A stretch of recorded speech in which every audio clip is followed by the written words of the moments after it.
played forward from Stephen Trench into the penalty area, chested down by Danny Hall, picked up here by Adam Boyce towards the left-hand side of the penalty area, gets it back in. Liam Dickinson, oh, Nicky Bottle! He has put the ball in at the edge of the 6-yard box. Has Nicky Bottle turned this game round and perhaps possibly sent Guiseley through to the Vanarama Conference? Well, good evening and welcome here to Guiseley AFC Radio. It's a fixture that we were waiting for on Boxing Day, the game that was postponed due to those terrible floods that we experienced in this region. And it's the long-awaited visit of Grimsby Town. The Mariners are in fine form, fresh from a semi-final victory in the first leg of the FA Trophy. They are looking for a trip to Wembley, both in the FA Trophy and quite possibly through the playoffs, fighting hard at the top end of the table, in sharp contrast to the Lions, whose disappointing 2-0 defeat at Bromley on Saturday showed little positives as Guiseley look to grab the points that they need to keep themselves clear of the bottom four. We're bringing you live match coverage here on Guiseley AFC Radio.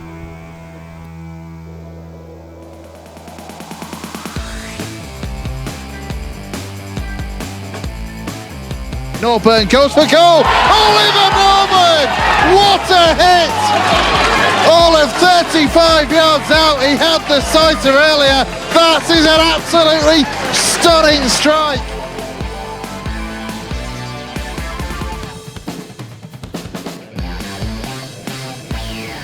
Yeah, good evening and welcome here to Nethermoor Park for a keenly anticipated game here in the Vanarama National between the Lions and Guiseley and Grimsby even.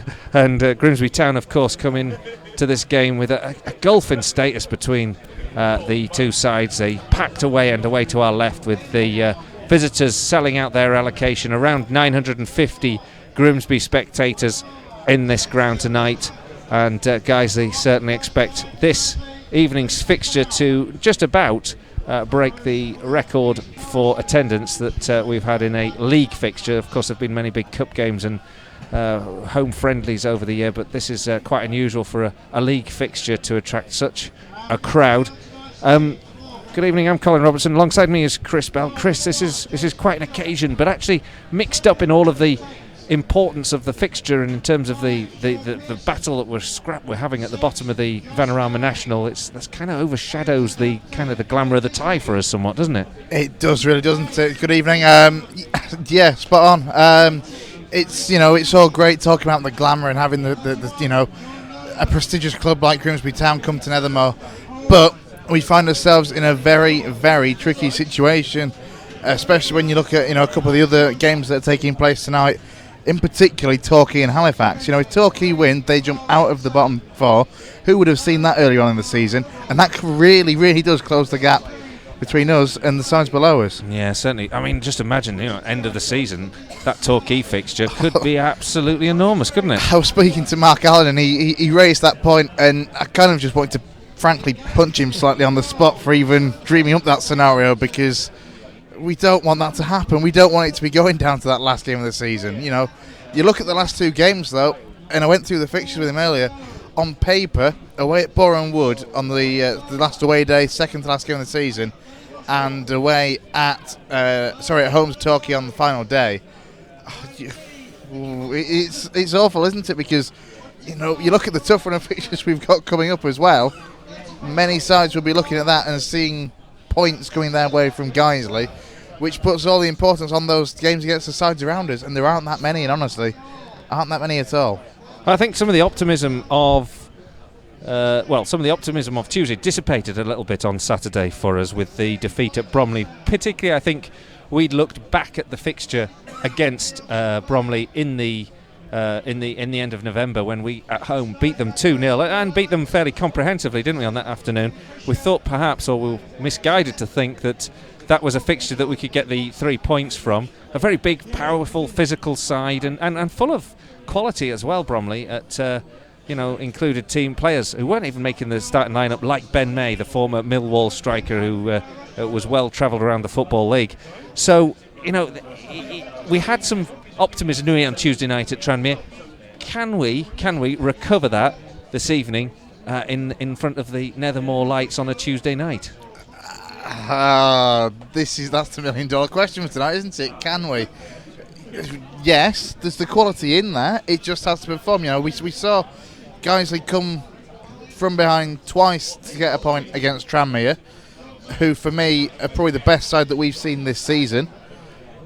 Tonight, it's not impossible, but there's going to be there is a very large and a very vocal following from Grimsby that are going to be doing everything they can to spur their side on. What we need is for the Guiseley fans tonight to react to that and to really get behind the side, because that could have a massive implication on tonight's game. Yeah. We need the fans to get behind us because, we don't want to be outsung by the away spot. And in all honesty, there's a possibility of that happening unless the fans really get the fingers out and get behind the side.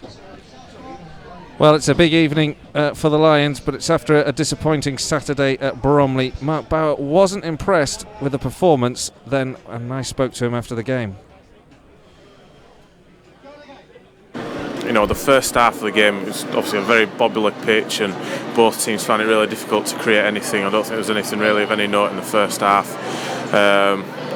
We felt we're playing Dick up there, we'll get someone a bit closer to him and just try and put them under a bit more pressure. Then the second half, we just didn't come out of the traps, and they started quite well, had a couple of chances, but we sort of weathered that storm a little bit. Will Hatfield has an effort that it's a crossbar. If that goes in a game like this, we said at half time, first goal's going to make such a difference. Will's effort, it hits the bar, just kind of sums up the way it's going for us in front of goal at the minute. But then we concede a really poor goal. Lad has 3-4 touches before he can put a cross in as comfortably as he likes, and the smallest man on the pitch heads it in the top corner. Great header, to be fair to him. And then it was difficult, really tough for us to create anything, and they picked us off a little bit after that on the break. The lads curled one in the top corner as well. It was a poor performance second half. Not pleased with it at all, and we've spoken in the dressing room. We've got to pick ourselves up and go again. In terms of the changes that you made today at half time, obviously you brought on Emile Sinclair for Gavin Rothery. Was that forced on you, or was that a tactical decision? No, half time we just thought getting two up front, they'd seem to have a bit more success playing that way on this pitch. Try and get it forward a little bit quicker to work it that way. So it was more a change of formation than personnel, really, for any other reason other than the tactical change. And then Will was feeling his shoulder. He'd fallen on his shoulder earlier, so that was that change. And then obviously you bring OJ on to try and produce something for us later on. So formations, tactics, anything like that. If we go out and play the way we did in that second half, then. If you let a lad that's 5'6" score headers from in the middle of your penalty area, you're going to have problems. If there's any positives, it's that the teams around us haven't necessarily picked up any points, and we're still at 5 points gap between us and the bottom four. Yeah, if the sole aim is to stay up, we're going to lose games. So the disappointing thing, I thought we did okay first half in tricky circumstances, with the conditions, the way they play. I've never seen a team as big. They are set up to play these conditions and they know the surroundings, and to be fair to them, they do it quite well. I thought we stood up to it really well first half, just lacked a little bit going forward. So we tried to change that for the second half, but they got on top and I think as poor as we were, I think you got to give them credit for the way they went about their work. Ultimately we want to stay up. If the point per game ratio that we've got so far is enough to comfortably do that, but we can't afford. We've been so up and down last few weeks. We're putting some really good performances, but we've dropped below standards at times as well. And when you do that in this league, it doesn't matter who you're playing against, you're going to get punished, and they punished us for that in the second half. I said to the lads in there, not many of you have got a case to play Tuesday night, so got to look at possibly changing a few things and getting the right team on the pitch to go and try and get a result against Grimsby. Yeah, that is a very tough task, isn't it? Grimsby have won today in the FA Trophy and a good run of form out there at the top of the table. Yeah, I think I've said before, and it's not too long ago since we played them. I think they are the best side in the league, and I think they're best equipped to go up and do well in League Two. yeah, it's going to be a really tough game. The lads have stood up to that well in the last few weeks. You know, the ones where you're probably expecting us not to get anything, we've put in good performances. Maybe today people looking at this one as one that we were going to get something from, and you know, whether we thought we'd done a decent job first half and thought we were just going to, you know, get a point or possibly 3 in the second, I don't know, but we're going to have ups and downs. This is certainly a down today. We've got to learn the lessons from it, and you know, look to bounce back with good performances. That was Mark Bauer speaking to me after the Bromley game. The two sides are now out on the field, just going through the final warm-ups whilst the referee prepares to call the captains across for the coin toss. First of all, let's just go through the lineups tonight for Guiseley. Dan Atkinson, Ryan Toulson, Ben Parker returns, captain today as well, Danny Lowe, Jake Lawler, Danny Boschel, Adam Boyes, Nicky Boschel, Rob Atkinson, Oliver Norburn, James Hurst. On the bench, Danny Hall, Will Hatfield, Liam Dickinson, Ollie Johnson and Emile Sinclair. For the home side, James McKeown, Richard Tate, Sean Pearson, Josh Gowling, Craig Disley, Padraig Armand, Nathan Arnold, John Nolan, Evan Horwood, Ryan Jennings and Pat Hoban. And then on the bench, Gregor Robertson, Omar Bogle, Craig Clay, Aristote Nsiala and Danny East. So first of all, Mark said he was going to ring the changes in, Chris. He certainly has, hasn't he? What do you make of the bones of that lineup then? Well, I think we're looking at the usual formation, the 4-2-3-1. The way we were trying to work it out earlier, Dan Atkinson in goal, back four of Ryan Toulson at right back, Danny Lowe at left back, centre halves of Jake Lawler and Rob Atkinson, two centre midfielders in Danny Boschel and Oliver Norburn. Just in front of them will be Nicky Boschel, and that'll leave James Hurst on the left. James Hurst on the right, Ben Parker on the left, and Adam Boyes through the middle. And he is a man who needs A performance, and B, to put a hell of a shift in, because playing that lone striker role against a side like Grimsby, we need the running that he can give us. Well, Tom Craddock played it to perfection at Blundell Park on New Year's, the first game of the new year. He's been injured ever since that match. Norburn, missing on Saturday, gets the first touch of the ball really, as we're underway now with Grimsby shooting away to our right, Guiseley towards the railway end. The Lions in white, of course, with navy blue shorts and socks, and Grimsby in their all red away kit. The ball down the right hand side now with Padraig Armand, who gets the ball whipped into the box over the back line, but picked up at the far post there by Arnold. Nathan Arnold holds it up, sends it back, and sends it into the feet of John Nolan. Exchange of passes on the left flank as Grimsby look to press early doors in this game. Arnold down the left flank again is held up as Guiseley hold a good shape, get bodies behind the ball. 2 rows of 4. Jake Lawler just slips momentarily, allows Nathan Arnold a little space, but it's going nowhere at the moment. Then a long ball into the box, headed away by Ben Parker. The vastly experienced Ben Parker, watching that ball and heading clear. But Grimsby pick up the second phase, and I think we're going to be looking away to our right, aren't we, for much of this game, Chris? In the first half at least, that certainly seems to be the case. Grimsby keeping possession well in these early stages. As I say that, they give it away. Jake Lawler intercepting. Norburn doing well, actually, giving it to Nicky Boschel. Can certainly see a couple of alterations actually in the formation. Danny Lowe is at centre half. Ben Parker has dropped back to left back. And then it's Oliver Norburn who's in behind Adam Boyes, with Nicky Boschel coming out onto this left midfield. Norburn scored a great goal in that fixture at Blundell Park. Guys under pressure now. Ryan Jennings on the right hand side, out to Tate. Richard Tate gets the ball whipped into the box once again, headed over the bar, this time by Ryan Toulson. And the first corner for Grimsby Town arrives early on in this game. 2 minutes gone. Grimsby will whip this in from the left-hand side as they attack the Guiseley goal. He did really well there, Ryan Toulson, to make sure he got to the ball ahead of the prolific Padraig Armand. It's going to be John Nolan who's put the ball down to take this corner kick. And there's plenty of red shirts. 3 on the penalty spot. They peel off now as the ball is curled in towards the edge of the 6-yard box. Headed well away by Danny Lowe. Ryan Toulson trying to stop the continuing move of Ryan Jennings. He can't. The ball into the penalty area again. This time whipped in, blocked by Dan Atkinson at his near post with his feet. And the ball is behind for another corner in the same position.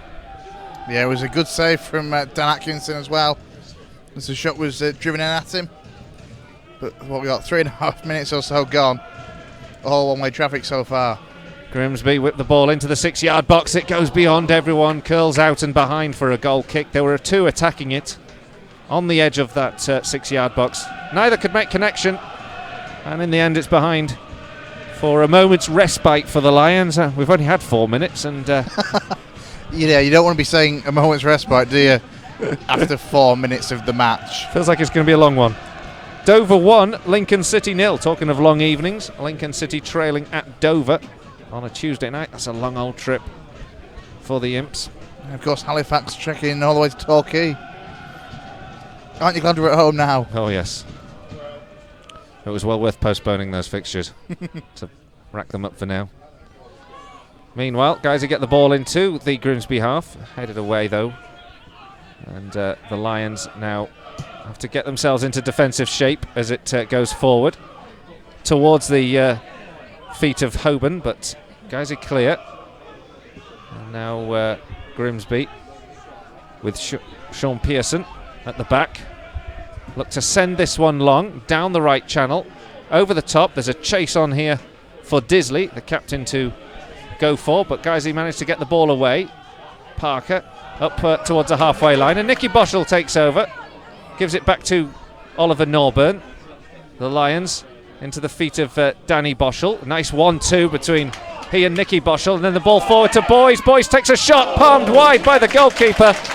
A decent effort from Adam Boys. He was slipping as he struck it, but there was James McCown to turn the ball behind for Guiseley's first corner of the game. That's a lot more like it from Guiseley, coming forward well with a bit of pace about them.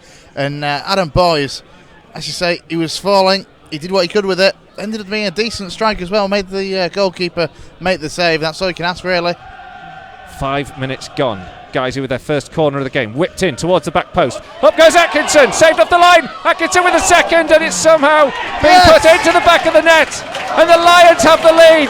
It looked like it had gone round the upright, but the angle deceived us. And actually, Rob Atkinson had squeezed that one into the goal. And would you believe it? 5 minutes gone. It is Guiseley 1, Grimsby 0. Well, we didn't see that coming 60 seconds ago, did we? A really good corner coming in from that far side, straight to the head of Rob Atkinson, who got a good contact with it, put it down, forced the save out of James McKeown, and then he got the rebound. Rob Atkinson was there chasing up his own effort, and Rob Atkinson gets Guiseley ahead inside 5 minutes. Hang on, we haven't made them angry, have we? That's always a worry. The Lions lead, as they did That silenced a few. Brundle Park, and that's against the early run of play. Grimsby now set about to their task once again. Josh Gowling at the back, looking ahead of him, plays it up field, chested down, one there, and there's actually an offside decision.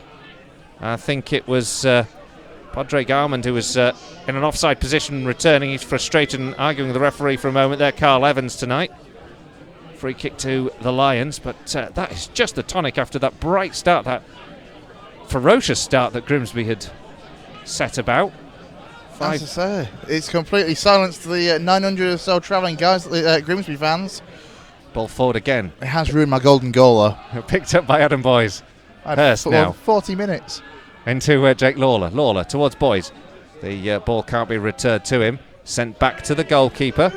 Keown clears.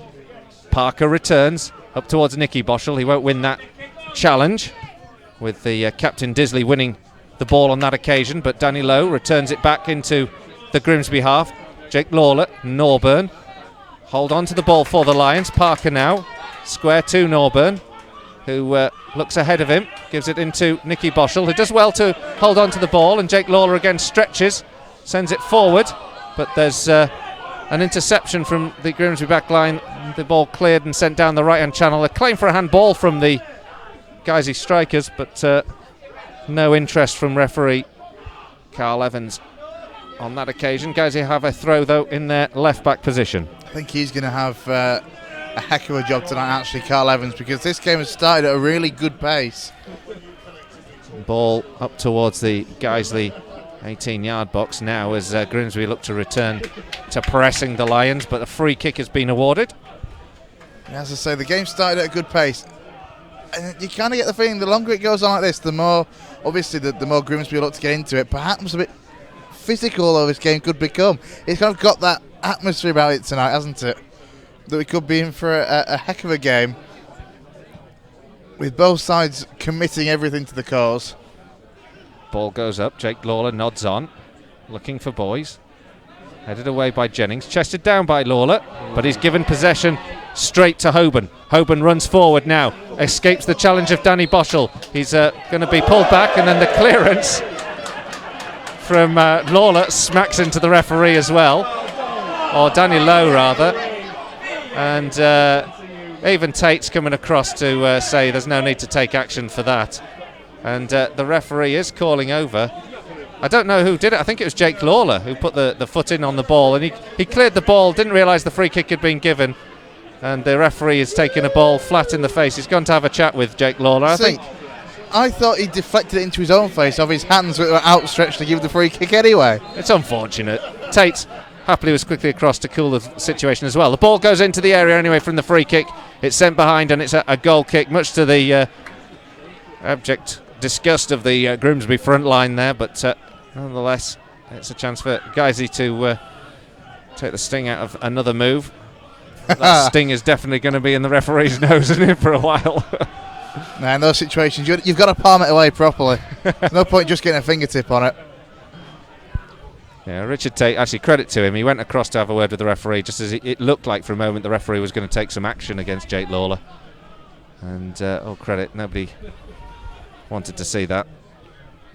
Guiseley now defending hard. James Hurst up in the air to win the header inside his own half. A collision between Hurst and Danny Boschel. Grimsby recover the ball. Gowling goes back here to find Pearson. Pearson into the feet of Disley. And Grimsby frustrated, forced to go back to the goalkeeper.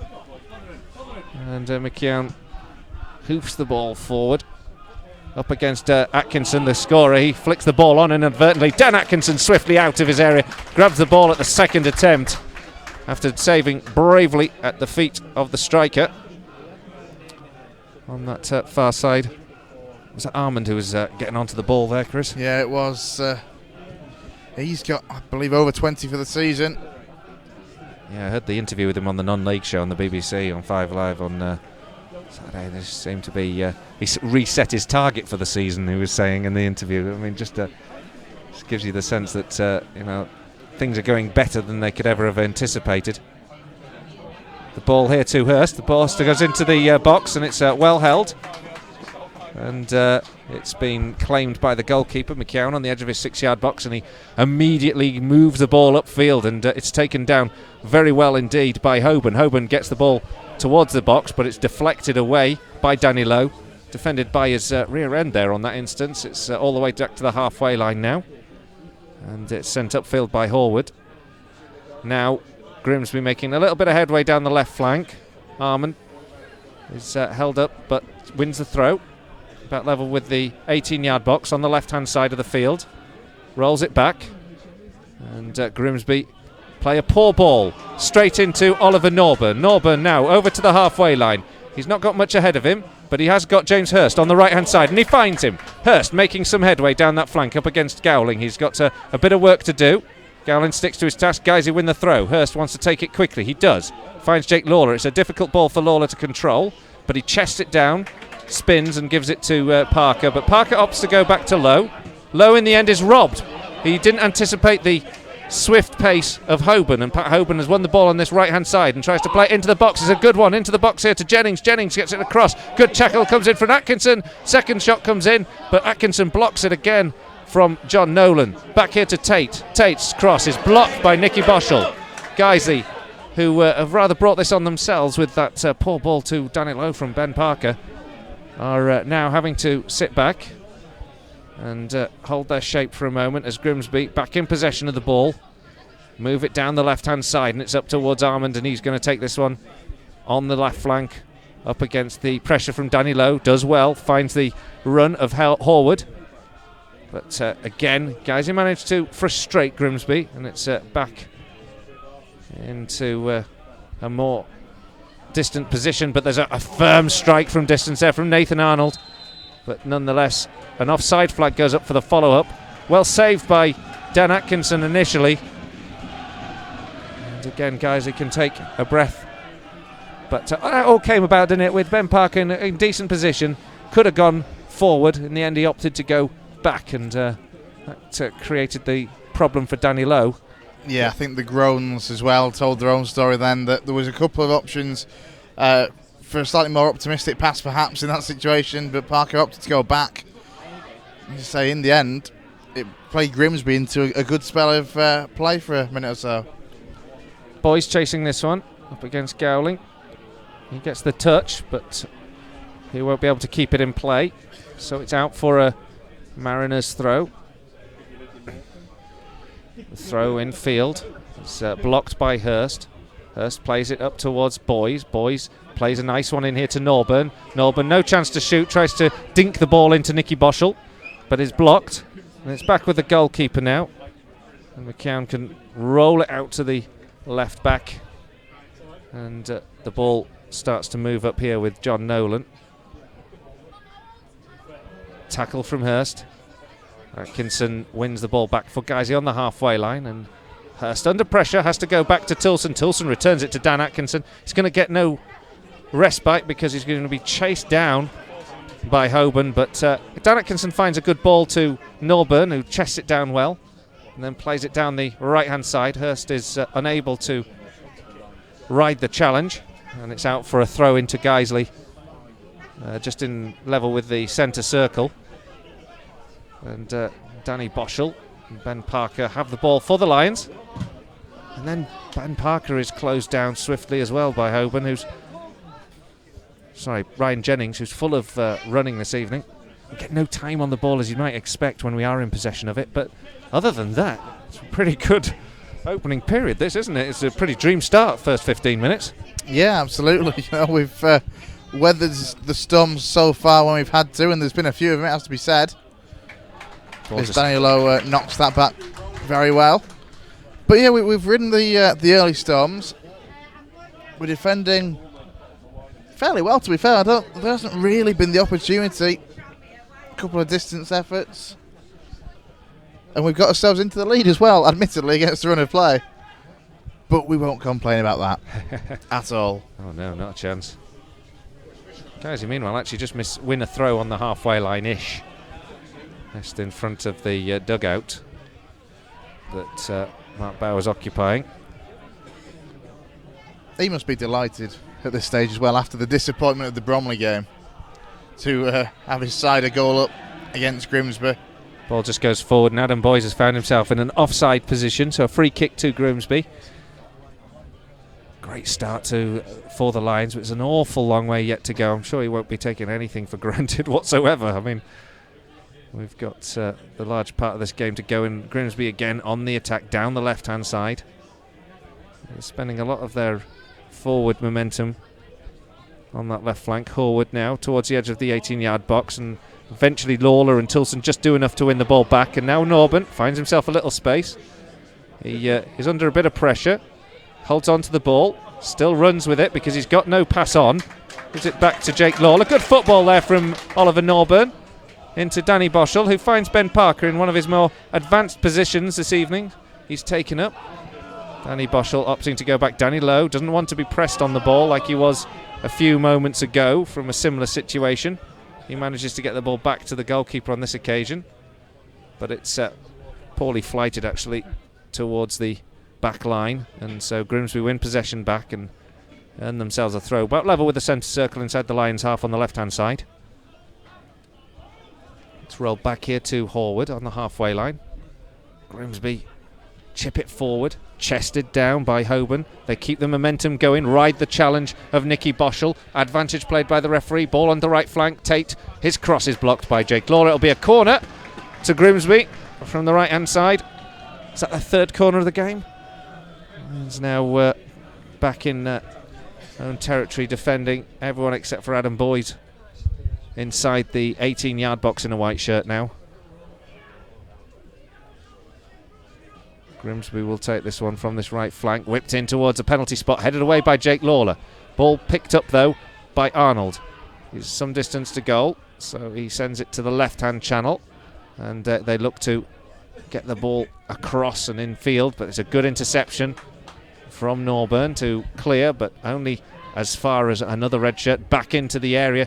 And Guiseley managed to get the ball up to the edge of the D, but it's picked up again and played back in towards the edge of the 6-yard box and headed home. Grimsby are level, and it's Craig Guiseley who heads it into the net. It was a cross from Ryan Jennings after Guiseley just didn't do enough to clear their lines. And 19 minutes gone.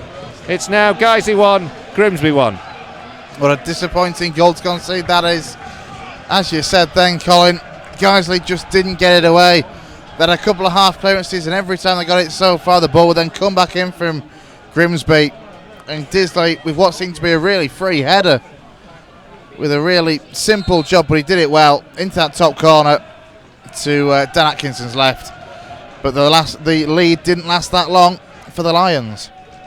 So 19 minutes gone in this game, and it's now Guiseley 1, Grimsby 1. The lead given to the Lions by Rob Atkinson after 5 minutes, just squeezing the ball home at the far post of the corner after the referee had saved his initial header. After the goalkeeper had saved his initial header, and then a few moments ago, a equaliser for Grimsby. Craig Guiseley, the captain, heading past Dan Atkinson, didn't give him a chance really after a good cross from Jennings. Guiseley concede a free kick inside the Grimsby half. Now it feels more like the game we were kind of expecting after Guiseley concede that equaliser. You do feel we needed to hold out and frustrate for a good distance in this game. Grimsby now playing the ball forward, chipped on by Hoban, and Atkinson can just let that one go out. He actually opts to keep it in play from his own goal line and plays it up towards the halfway line. Hurst flicks on. Boys left with the thankless task of running the sole striker. But he does it well because he forces the clearance to be hurried, and it's overhit by Pearson and knocked out for a goal kick. Yeah, what we need to do now is show a reaction similar to that we did last Tuesday night.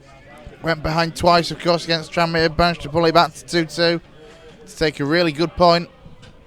And in this situation, we need that kind of reaction to get ourselves back ahead. You know, in this, 13 minutes that lead lasted. There's been a couple of glimpses that we can get beyond and get behind that Grimsby back line. But we just need to keep the ball, move it. Not necessarily always backwards, because a couple of times we've done that and it's played us into trouble. Throw in for the Lions, inside their own half. Sent down the right channel where Hurst tries to win it, but Grimsby win possession back and move it down their left flank with Hoban on the ball, cutting in field now, trying to twist and turn his way past Danny Lowe. He opts to go back in the end to Nolan, and then out to this right hand side where Richard Tate picks the ball up and looks to cross. It's blocked by Nicky Boschel. It'll be out for a Grimsby throw, about level with the penalty spot on the right hand side.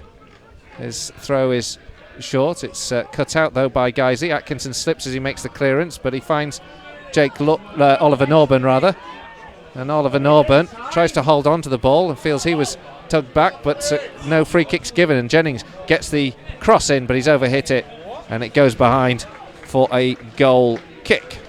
Yeah, I think Norburn was I'm not entirely sure what he was doing. Did he feel like he was being held, or was he just trying to hold the ball up to find a teammate? There's a couple of white shirts that had eventually got forward, but by that point it was too late and Grimsby won possession back. Eastleigh 1, Bromley 0 scoreline from the Vanarama National. So good evening as well for the southern sides, with Eastleigh and Dover both leading by a goal to 0. We of course go to Eastleigh on the 2nd of April, so it doesn't get any easier. They beat us 4-1 when they played us here in November. Very strong side indeed. We've not got a particularly pleasant run in, have we, over the next month or so. Cheltenham, Eastleigh, Wrexham. Got to go away to Macclesfield as well a little bit further towards the end of the season. Throw into Grimsby midway through the Guiseley half. They up to go back actually to Pearson, and Gowling has the ball now. And the Mariners just knocking it around at the back, trying to set themselves perhaps to go long. Disley now, the goal scorer. He raised it out to Tate. Then chipped down that right flank. Decent ball down that right flank to find Hoban. Pat Hoban spins but can't find a good pass. Guiseley intercept, but Norburn working ever so well in midfield to get past the tackle of John Nolan. Then lays the ball to Danny Boschel, still in the centre circle. Danny Boschel helps it out to the right hand side. Ryan Toulson, that's more advanced than we've seen him for much of the game. He's given the ball to James Hurst. Hurst spins and goes infield. He's challenged, but Jake Lawler picks up the loose ball. In the middle of the park now, gives it to Norburn. Norburn out to the left flank. Nicky Boschel tries to cross. His cross is blocked. Nicky Boschel wins the second ball under pressure from Tate, but Tate's strength wins out, and Grimsby clear. And then certainly wasn't strong enough. Up to the halfway line, nodded down by Lowe, picked up now by Norburn. Norburn is surely fouled, he is. Jennings going through the back of pushing him in the back, and he protests, but the referee right on top of it. Guiseley free kick, some 30 yards from goal. If not a little bit more, perhaps. Who's your free kick taker in this situation? Because Nicky Boschel... It's going to be an in-swinger, isn't it? Or out-swinger, rather, towards the back of that 18-yard box, I would have thought. Yeah, Norburn and Nicky Boschel, the two stood over it. It's going to be Norburn. Guiseley about 30 yards out, fairly central. Norburn will float this one in towards the back post. Is up towards Hurst. Hurst tries to nod it down into the path of a on-rushing striker in the 6-yard box, but in the end can only find James McKeown in the Grimsby goal. Sort of lilac blue kit, the Grimsby keeper. He rolls it out to Gowling. Grimsby start patiently from the back, looking to pick out their options to go forward. Under no pressure actually here from Adam Boyes. I'd like to see a little bit more closing down of this back line. Saw an example of it a few moments ago, and Sean Pearson rushed his ball. Well, it's one of the reasons that I thought Adam Boyes was going to be, was getting the start, to be honest, because he hasn't seen a lot of turf recently. And one of the things that I thought was going to be a key attribute of his in this game was the fact that he'll close down and chase and press and harry and make things difficult. But as you say, we haven't seen the Adam Boyes that we're used to seeing in that respect so far. Pearson now over the halfway line. Boyes tracks him deep into his own half. Pearson, the centre half, keeps running. Almost runs through the guys' defence down that left-hand side, but good tackle comes in from Nicky Boschel. Now to Danny Boschel. Danny Boschel on the centre circle, looks for a space to play the ball into, and his only option is Rob Atkinson. He feels, and Rob Atkinson, the centre half, up to the halfway line, is going to be dispossessed. He's surrounded by 3 players. He runs into trouble, and guys, he can't do that on too many occasions. In the end, the ball that does go forward is cut out by Ryan Toulson, and it's back down Ryan Jennings. Jennings has the ball up against Nicky Boschel, cuts in field, trying to run across the back line. Jake Lawler shadows him, so Jennings goes backwards and gives it to John Nolan. And now forward in towards Armand. And, Grimsby just holding onto the ball for long spells in the Guiseley half at the moment. Not making much headway, but just looking to craft the angle for the ball into the box. It comes now from Disley, headed away from Rob Atkinson, and Hurst completes the clearance. It'll be up to the halfway line, and Boyes chases, but good work from Gowling to header back into the Lions half. Intercepted by Hurst, up to now towards Danny Boschel on the halfway line.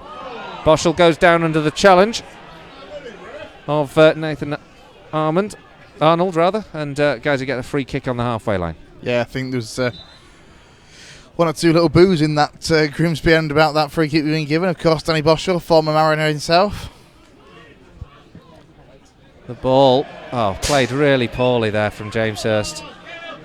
He holds his hand up to apologise. He's trying to rake in crossfield ball towards Nicky Boschel, but he got it all wrong. Boschel now forced into action to keep the ball away from Tate. He does. Cleared by Danny Lowe. Flag goes up against Adam Boyes, and it'll be a free kick to Grimsby. Level with the edge of the centre circle. They take it quickly, get the ball back in play. And as they pass the ball around, Guiseley set themselves into position. A loose ball now, given straight to Adam Boyes, but there's not too many people ahead of him. Free kick's now given because James Hurst has gone down, and it's quickly taken to Jake Lawler, now given to Nicky Boschel. Boschel out here to Norburn on the left hand side of the field as Guiseley attack about level the penalty spot. Norburn tries to play a pass into the box. It doesn't work. It's cleared. Good clearance and a good header from Rob Atkinson, and Jake Lawler just tries to play the ball in towards Adam Boyes. It might have worked as well, but it was a little overhit, or Adam Boyes didn't quite anticipate it, and it's back with the goalkeeper. The right idea, though, from Guiseley certainly there. As we saw the ball go through from Lawler, perhaps a little bit too far to the right-hand side then, as you say, Boyes probably wasn't anticipating it. But earlier on we saw Norburn, he's trying to get the ball through the legs of Richard Tate into the box. Again, the right idea on that occasion just didn't come off for Guiseley. Now interception here from Guiseley. They pick the ball up here with Tilson on right back. Goes forward, chested down by Boyes. Can't control though before he's challenged by Disley. And Grimsby win the ball back, but Nicky Boschel gets a good challenge in. Gets the ball back from Ben Parker, Danny Boschel. He runs it over and then goes to ground feeling his hamstring. I think that could be the end of Danny Boschel's night. On the ground with his hamstring, that makes me think he quite possibly might not play anymore in this game. He went straight to his hamstring after stretching for the ball and is motioning to the bench to come off. And Gowling sportingly knocks the ball out. Oh God, not this again. To be fair, as soon as Danny Bosch went down, I didn't want to comments in the crowd then, what do we do now? if he goes out, what can we do? But Danny Boschel is a worry. He's gone straight down. He's obviously going to have to come off. Will Hatfield is the natural replacement. Will Hatfield got a knock on Saturday to the shoulder, which made me wonder whether that was part of the reason.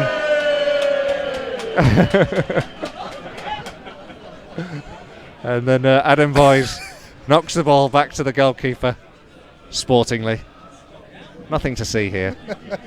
And we're back underway as Grimsby have the ball. Guys, I think temporarily down to 10. Long one in towards the box, and it's beyond the goalkeeper who comes out to punch.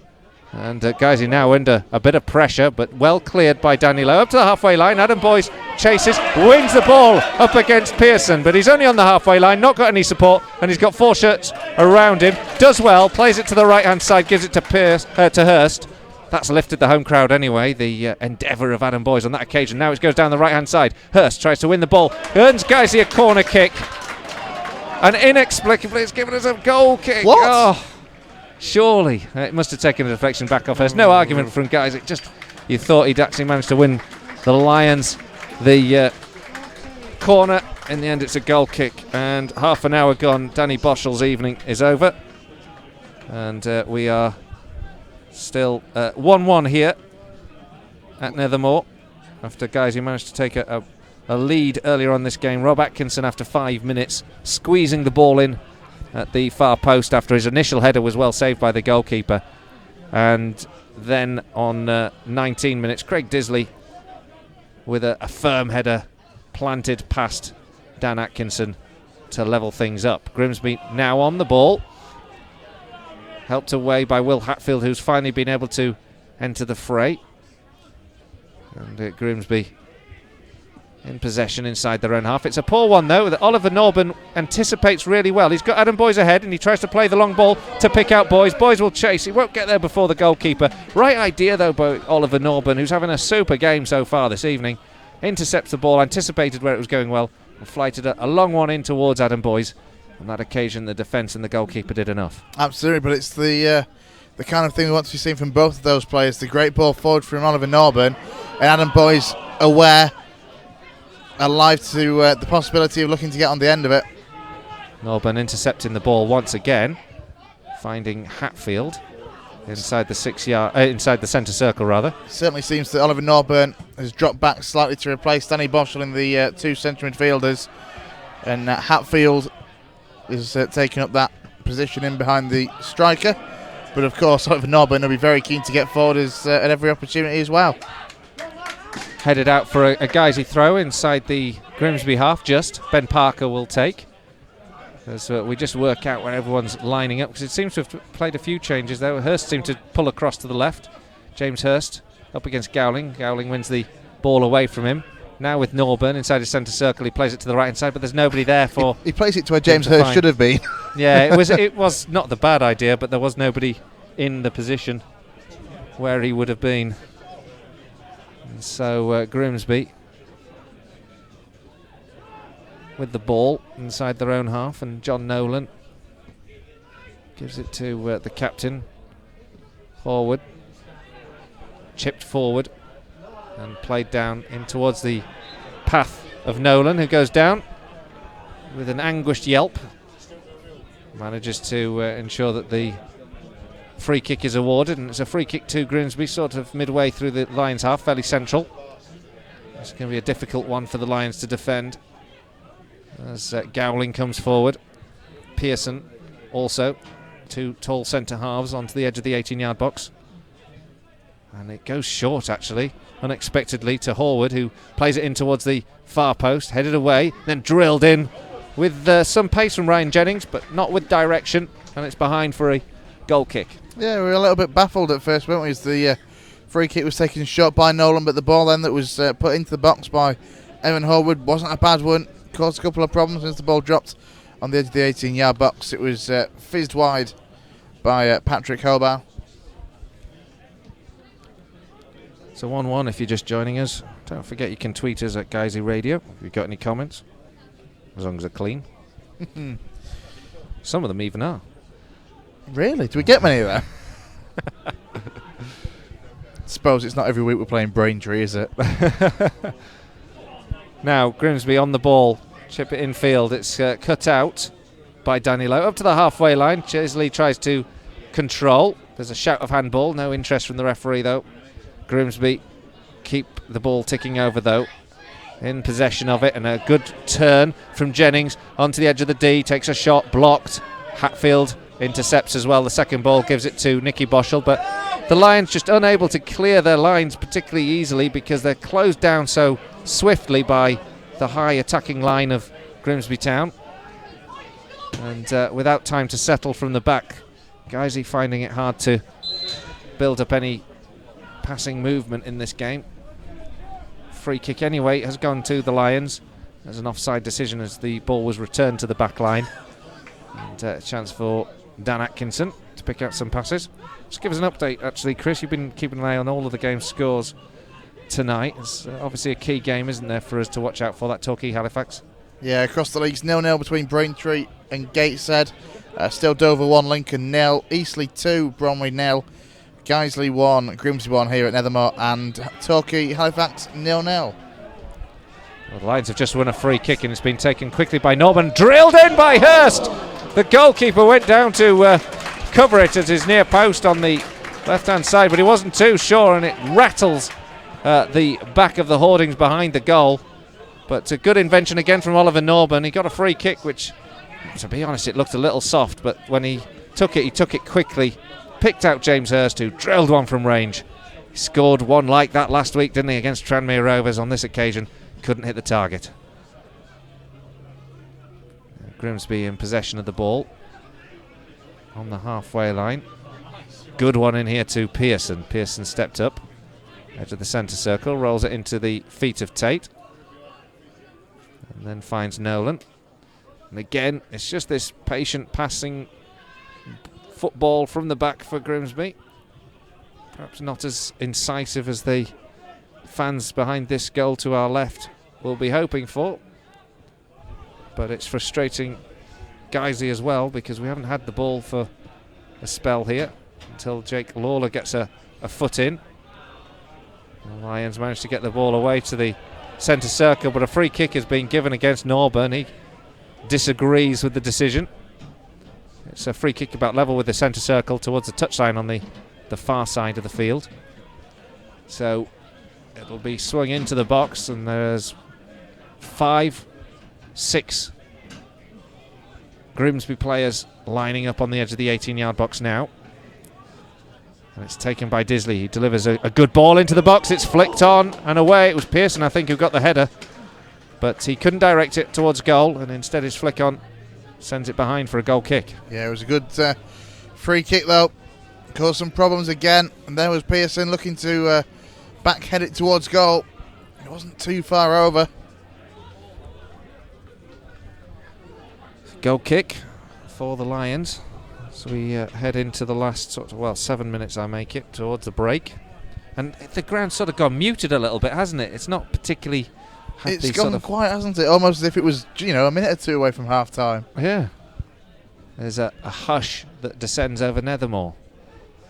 Meanwhile, Guiseley win the ball on the halfway line. It's out towards Ben Parker, who chases it. He doesn't win it. It's a good challenge that comes in from Ryan Jennings, who for my money has been one of their busier and more influential players so far this evening. Ben Parker does win the throw. His turn of pace there, almost sneaking the ball past the Grimsby player. His throw isn't quite so good, and in the end hits touch, but Guiseley get another throw, which is sent in towards Nicky Boschel. He connects with the ball but doesn't really control it. He wasn't really expecting it to come past the frame of John Nolan. And now Grimsby up to the halfway line with Hoban. Does well to spin past Ben Parker, but can't get the ball into the box. Well anticipated by Danny Lowe. And again, Grimsby on the ball. They have it here with Hoban. Played it towards the edge of the 18-yard box. It's taken down now on the edge of the D, but not controlled by Armand. Picked up now again by Grimsby and Tate on the right flank with a chance to deliver this ball into the box. It's whipped in towards the penalty spot. Not well dealt with by Jake Lawler. Drilled back in there. Jake Lawler deflects it over the top of the bar and behind. And it was a firm drive by John Nolan after Jake Lawler's clearance. Didn't really get the yards it needed. And it's another corner to Grimsby. Yeah, once again a clearance that wasn't a clearance really. That causes problems. The effort from John Nolan. Turn behind. Corner going to come in from this right-hand side now. As Grimsby press once again. This one in towards the edge of the 6-yard box. Headed home. Bounces off the line. Referee says no. It was headed in towards a goal by Hoban. They thought they'd scored. It came cannoning back off the crossbar. Dan Atkinson was beaten and then bounces out. And the ball still with Grimsby and into the area and then hoisted high and wide by Disley, who once the ball goes out, goes over to this the referee's assistant on this near side to protest that the ball had crossed the line. Impossible to tell from where we're sat, Chris. Didn't go in. But it came back in off the underside of the crossbar, and there was an immediate reaction. It was Pat Hoban, I think, who'd headed it towards the goal and hit the crossbar and bounced down. But on this near side, the referee's assistant, which is, I think it's Wade Smith here, who decided that hadn't crossed the line. Didn't. And Guiseley survived. Nobody reacted. Steady on. Free kick anyway, again to Grimsby. There's no respite, is there? Look, they're coming again. Grimsby play the ball up into the box, and there's another offside flag. But this time the ball runs through to Dan Atkinson, so the referee will allow play to continue from Atkinson's arms. But he opts to put the ball on the ground anyway. Gets good distance to look for Adam Boyes. Eaton again on the aerial challenge against Gowling. Very good in the air, the Grimsby centre-half. And James Hurst wins the ball. Now he's adjudged to have fouled the Grimsby player. That seems a little harsh, to say the least. Free kick to Grimsby midway through the visitors' half, and it's taken swiftly by the goalkeeper, short to Horwood, who lofts it long down that left channel for Atkinson to clear. But again, red shirts collect the ball, and again they loft it into the edge of the area. The second phase is delivered it nicely on a plate to Pat Hoban, but he can't keep his shot down, and it's way behind the goal. Another one to be retrieved from the bowling green, that one. It's a goal kick to Guiseley. Very much the plan for Grimsby over these last 3 or 4 minutes is to really just go along, try and win the knockdown and have somebody chasing in. It's caused a couple of problems, but nothing too dramatic so far. Be happy with the score at 1 each, wouldn't we, at the break? I'm not counting any chickens at all. But could have been better. Guiseley led in this game early on, but they've certainly been under pressure throughout. Lowe plays a crossfield ball, kept in by Hurst. No, he's not. Couldn't quite do so. Very unlucky there with a really good ball from Danny Lowe. And Hurst did well actually with his header to direct it towards another Guiseley player, but unfortunately he was right under the nose of the referee's assistant on that far side, who flagged out immediately. No complaints from Guiseley. It's played forward. Now Adam Boyes tries to win it. He slides in, but it's just not convincing with the challenge. A bit half-hearted, that wasn't it? Arnold just skips past him. And Boyes needs to be closing down, doing a bit more chasing for my money. I don't know whether there's for a man game plan. Who's seen as little first-team football over the last couple of months as Adam Boyes, he's not really giving that running effort, is he, that suggests that he wants to be in the side for the next couple of games, is he? The ball goes for chested down well there by Ahmed. Now he goes in towards the edge of the area. He's not going to be able to keep that one in play, though. The return ball to him just slightly overhit and behind for a goal kick. So just a minute to go before the break. Still 1-1 here. The Lions taking the lead through Rob Atkinson, squeezing the ball after heading towards goal from the corner. It was saved by the keeper. Atkinson reacted swiftly to just somehow dink the ball into the net. And then a firm header from Craig Disley, planting the ball past Dan Atkinson, levelling things up after 19 minutes. Still the ball with Grimsby for long periods in this game. But they've had the crossbar rattled and claims that the ball went over the line.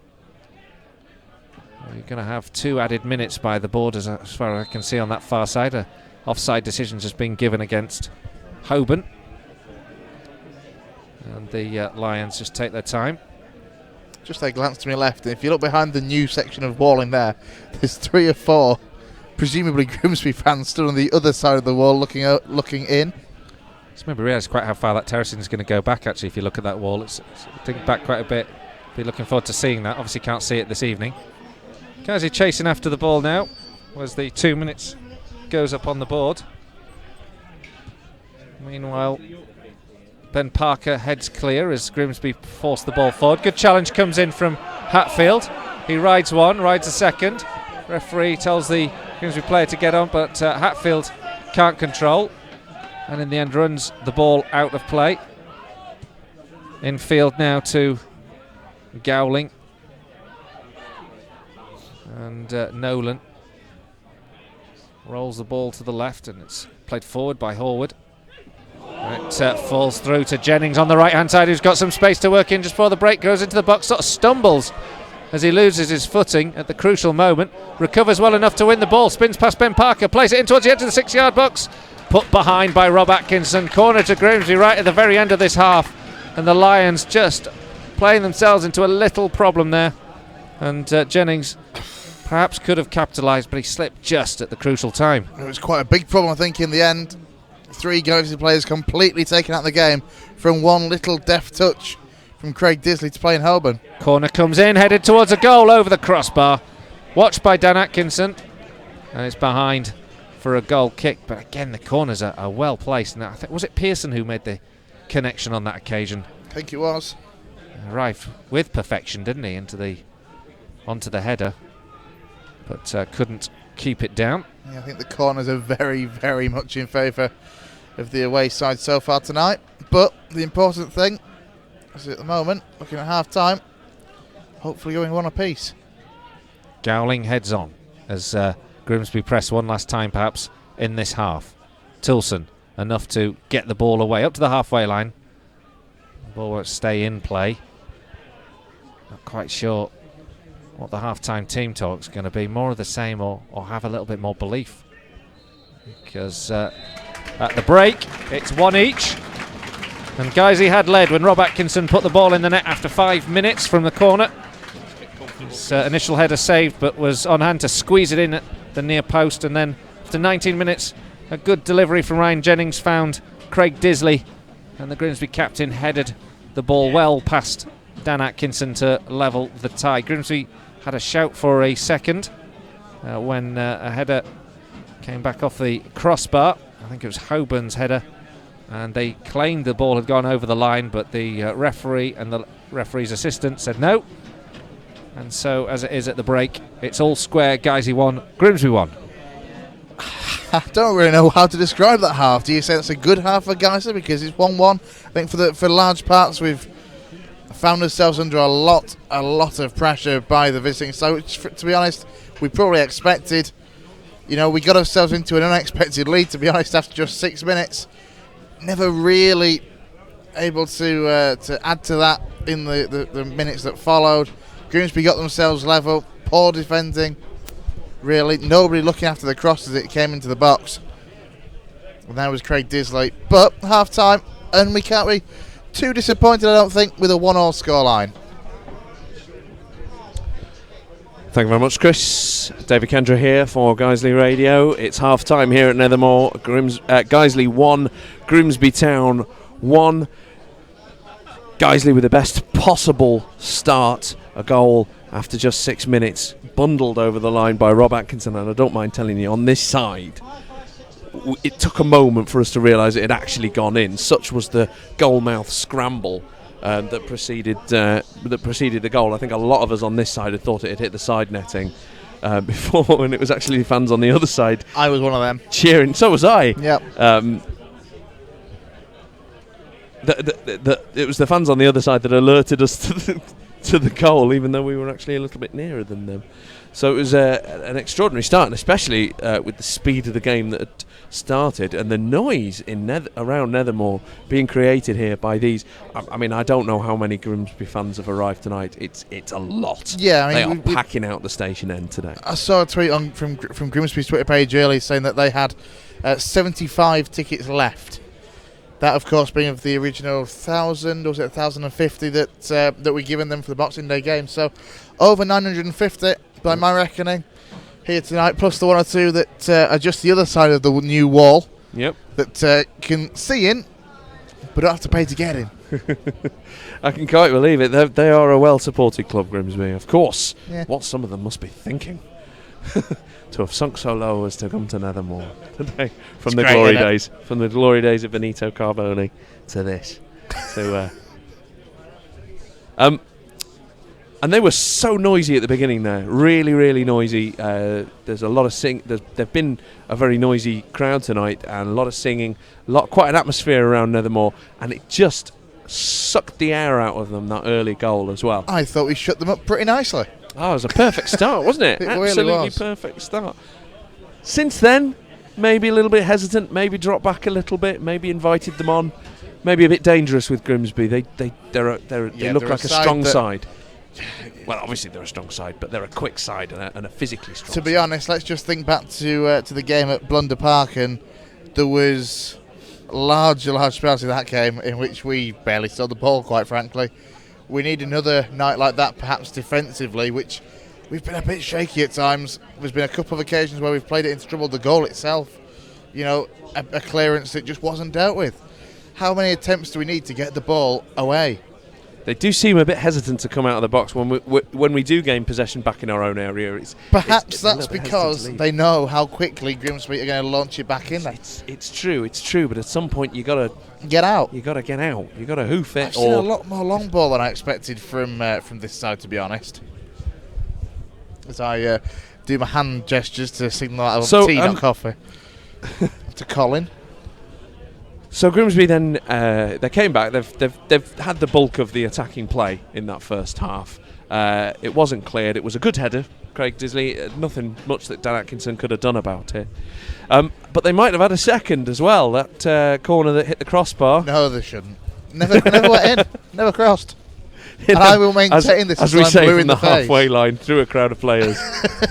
It never went in. No, of course it didn't. It landed. We saw it, and it landed a good 20 yards away from the goal line. Would you like to know why it didn't cross? 'Cause it wasn't a goal. Why?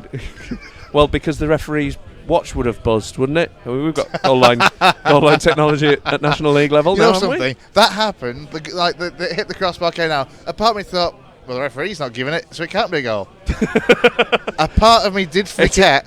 Are we in the? Am I just in the Sky culture where when I'm watching the Super Sundays, etc.? I think we've both fallen into that trap. That I was expecting. I looked at the referee like, "Come on, ref, is it or not?" As if he has some flaming clue. I don't know. Sometimes Michael Tiller has another camera down on the penalty area. He might be able to give us a clearer view later. You never know. We were discussing this. Sadly, he doesn't. It would be absolutely perfect for that behind the goal cam, because then we could have proven it didn't go in. It didn't cross the line. And if it did, it would have been hilarious. To be fair, sorry, we're joking because we're stupidly biased. But Two reasons for me. But genuinely, it wasn't a particularly consistent claim from the Grimsby. Do you know what I mean?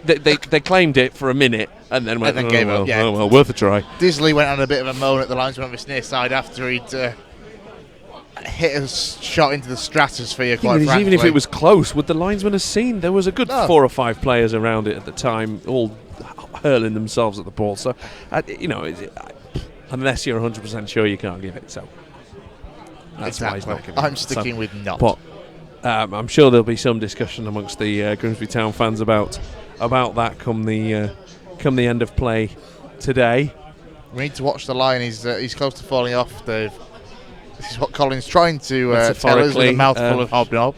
Metaphorically and physically. Things to talk about. I think the referee's had a good game.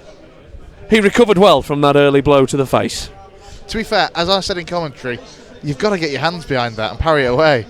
He got his fingertips on it into his own face. You've got to get your hands on it and get it away from your face. Yeah, until he should have played it higher, shouldn't he? But actually, no. I think, in all seriousness, I think he's refereed the game quite well. Very well, actually. There's not been to say it's been quite a quick and quite a physical game in parts. It's not been a particularly the referee. We've not noticed the referee, and I think that means he's had a good game, basically. Yeah. Thinking about it, Danny Boschel pulled up with a hamstring by the looks of it. Yeah, we called it. Colin called it as soon as he went down. He was like, "That's going to be game over for Danny Boschel." Yep. You can't risk it. A player of his age, to be honest. That's with no disrespect meant whatsoever, but in the twilight of his career, you can't risk hamstring injuries, and it's given Will Hatfield a chance to come on somebody that I think can bring something to this party going forward, especially. Perhaps, though, this is where, since that change, we have been that little bit sloppier defensively. We've been going, the ball has come into dangerous areas, and we haven't had that extra hand command there. Well, I think that's against what normally happens, because what normally happens when you've got Norburn and Hatfield on the pitch is Norburn will come running forward and be bold and try and take players on, which he has done to his detriment a couple of times, and then Will Hatfield does the dirty work and he'll clean up, he'll tidy up. So it's surprising to see us give the ball away quite as much as we have, especially when you've got Jake Lawler in there as well, who can be a physical presence in that midfield. Absolutely. Oliver Norburn, for me, has had a really good game. I will be very disappointed, though. I'm thinking about Tranmere last week. I remember about 65 minutes or so, I think it was. Oliver Norburn was taken off when he was in the midst of having a good game. I'll be gutted if that happens again tonight, because I think he's the one player that, as this game is getting to them latter stages, the last 15 minutes or so, he's the one person that could come up with that special something for Guiseley. Well, if you want someone to belt the ball in from 30 yards out, that's exactly what into the top corner in a spectacular way, at least it'll be obvious it's gone in the 90th minute. I'd take that, wouldn't you? Absolutely. Whilst we're talking about players' performances so far, and this is an interesting one, where do you stand on Adam Boy's performance so far? I think Boyes tonight, he's given the performance that he almost always gives in a Guiseley shirt. Looking just a little bit lazy. No, actually, no, I don't agree. Okay, we'll disagree on this one. I actually think his work rate's been quite good. I think he's the player that will just sort of run down channels and he'll close players down, and that's what he'll do all the first half. But so not a great amount of effect in this half. But I agree. The way that the game's gone, Grimsby have been pushing us back to the edge of our own penalty area. So of course Adam Boyes is going to look a bit isolated. I agree with the type of player that he is and what he can bring, but I don't think he's brought it tonight, myself personally. I think there's been a lot of opportunities where Grimsby have had the ball across their back four at very little pace, and Adam Boyes hasn't been doing what we expect of him. He hasn't been doing that closing down game for me. I think we're going to have to agree to disagree on this one. I think we might have to. I'm just going to touch on John Nolan as well for Grimsby. I think he's done more running in this game than many Lincoln fans saw him do in his entire City career. Well, Grimsby have got a lot of energy in them, and come sort of 20 minutes left of that game, that's where we always see it when we play the teams towards the top. 20 Forest minutes Green. left. Forest Green. Cheltenham was a wash from start to finish, but we've got them at home soon. Less said about that, the better. But when we do play those professional teams, that the last 20 minutes can quite often be the difference. It just in levels of fitness and in composure. So I think that's where we'll see, and that's what Guiseley have to look out for tonight. They have to stay strong. They have to stay composed in defence. Get out when they can. When they get the ball in their own penalty area, they need to get it clear as quickly as possible, because Grimsby are going to come at them hard, and they need to get that ball away. Absolutely right. I can see you're itching to tell us to score from elsewhere. After that, I've got one more player that I want to discuss with you. But go on, do this bit first. Right. Okay, no goals in the Champions League, and the Champions League's boring anyway. Yeah, get to the important stuff. Championship, we'll start the top, work our way down. Brighton 1 up against Reading, Hull 0, Nottingham Forest 1. Nottingham Forest are on their 17th manager this season. I don't know, I think the important stuff, Dave. What are you doing? I think I picked up a ticket, and I've got number 18. I'm at 18th in line to be Nottingham Forest manager. Ipswich 0, Blackburn 0. League 1, Fleetwood 0, Walsall 0, Oldham 0, Blackpool 0. All the excitement in Oldham there. 0-0. Newport 0, Hartlepool 0, Oxford United 1, Dagenham and Redbridge 0. Another nail in Dagenham and Redbridge's coffin, perhaps. You never know. Could be joining us in the National League next year. Talking of the National League, let's get to them. Braintree 0, Gateshead 0, Dover 1, Lincoln City 0, Eastleigh 2, Bromley 0, Guiseley 1, Grimsby 1 here, and Torquay 0, Halifax 0, and that's one we should keep an eye on. Absolutely. Halifax a game behind us, but only 4 points behind us at this point with these results as they stand. So if we can at least match their result tonight, we've got a chance. But saying that, they're against Torquay, who are also a game behind and only 6 points behind us. So that last day of the season, no. You're the third person to bring this up today. That's going to start looking a bit. That's going to start getting a bit hairy now, isn't it? Yeah. Please stop saying these things, because you are the third person that I've had. One of them is Colin, admittedly on air. But no, I just no. It's only reasonable that is likely. Well, it's possible that could be a thing. No, we're going to be fine. Could be a thing. I know we're positive. Of course we're positive, and actually, on performances like tonight, performances like against Tranmere, we put in those kind of performances for these last 10 games, and yeah, sure, we'll be fine. It's the Bromleys that's the problem, isn't it? Saturday, for example. Nobody's expecting us to win all of those 10 games, and yeah, okay, Bromley was a disappointment, but a better performance against Bromley would have brought us some points. So it's all about the attitude, and it's all about how they go about it. And tonight they've gone about it better than they went about it against Bromley, and if we could get something like the energy that we had against Tranmere as well, there's a chance of getting something out of this game. Absolutely. Well, the Grimsby players are making their way back out. I don't know about you, Chris. I think they look chastised. I think they've just had a bit of a telling off. All gathering, and so chastising your players at half time, it can work both ways, can't it, Chris? Come on, clutch at those straws with me.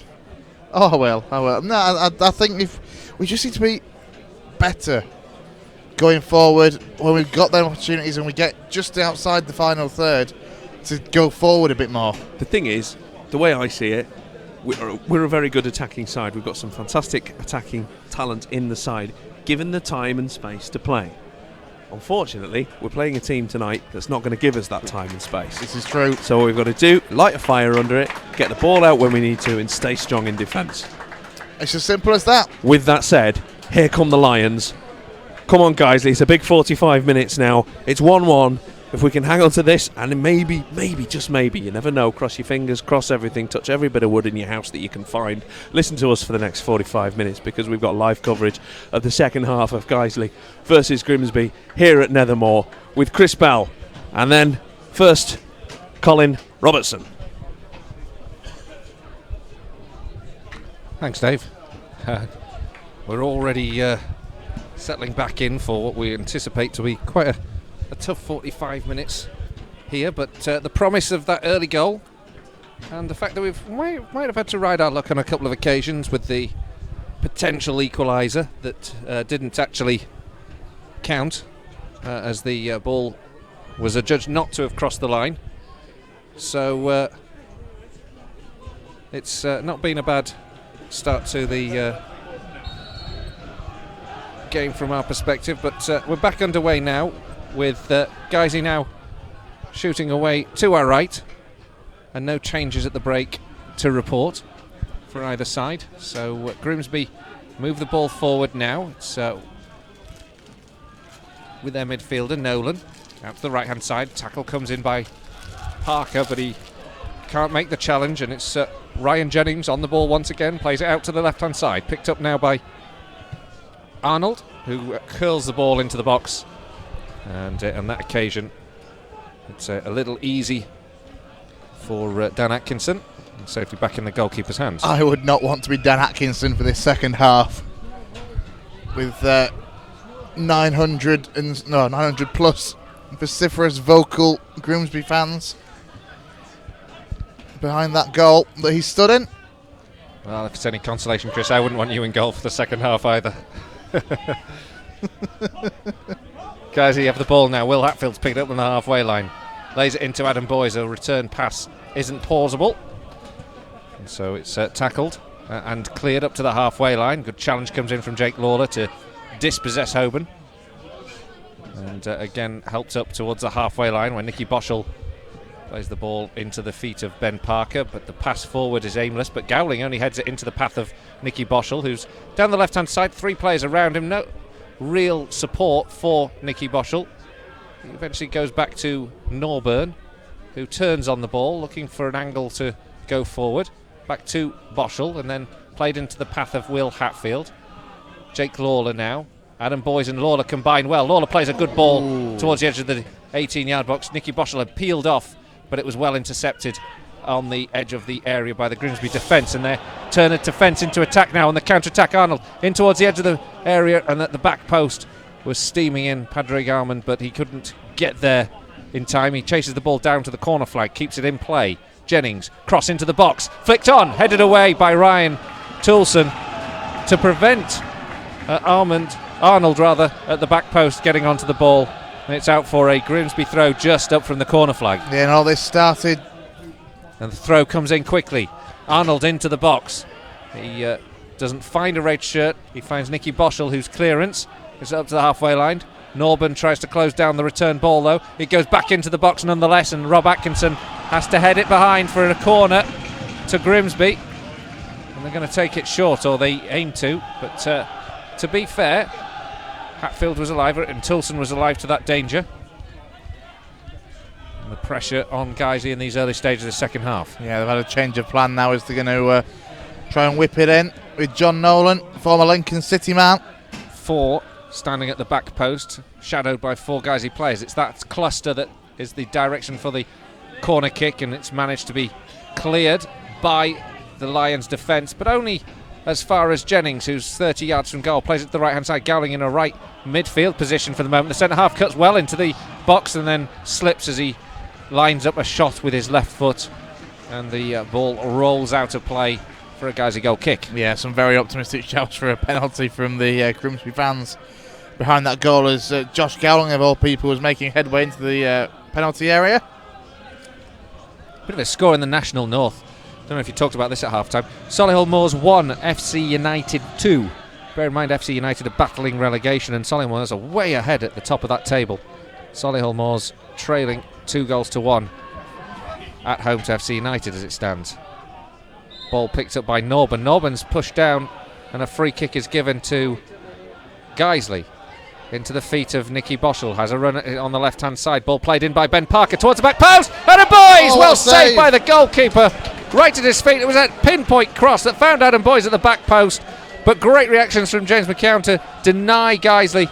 And Grimsby on the counter-attack very swiftly as the goalkeeper distributes upfield. Hellfire, what a save from James McKeown. Ball goes over the top and all the way through to Dan Atkinson. That was one of those chances that Adam Boyes needed to take, because he had the goal at his mercy. Just James McKeown, the big figure of him, directly in front of him, and he fired it straight into the midriff.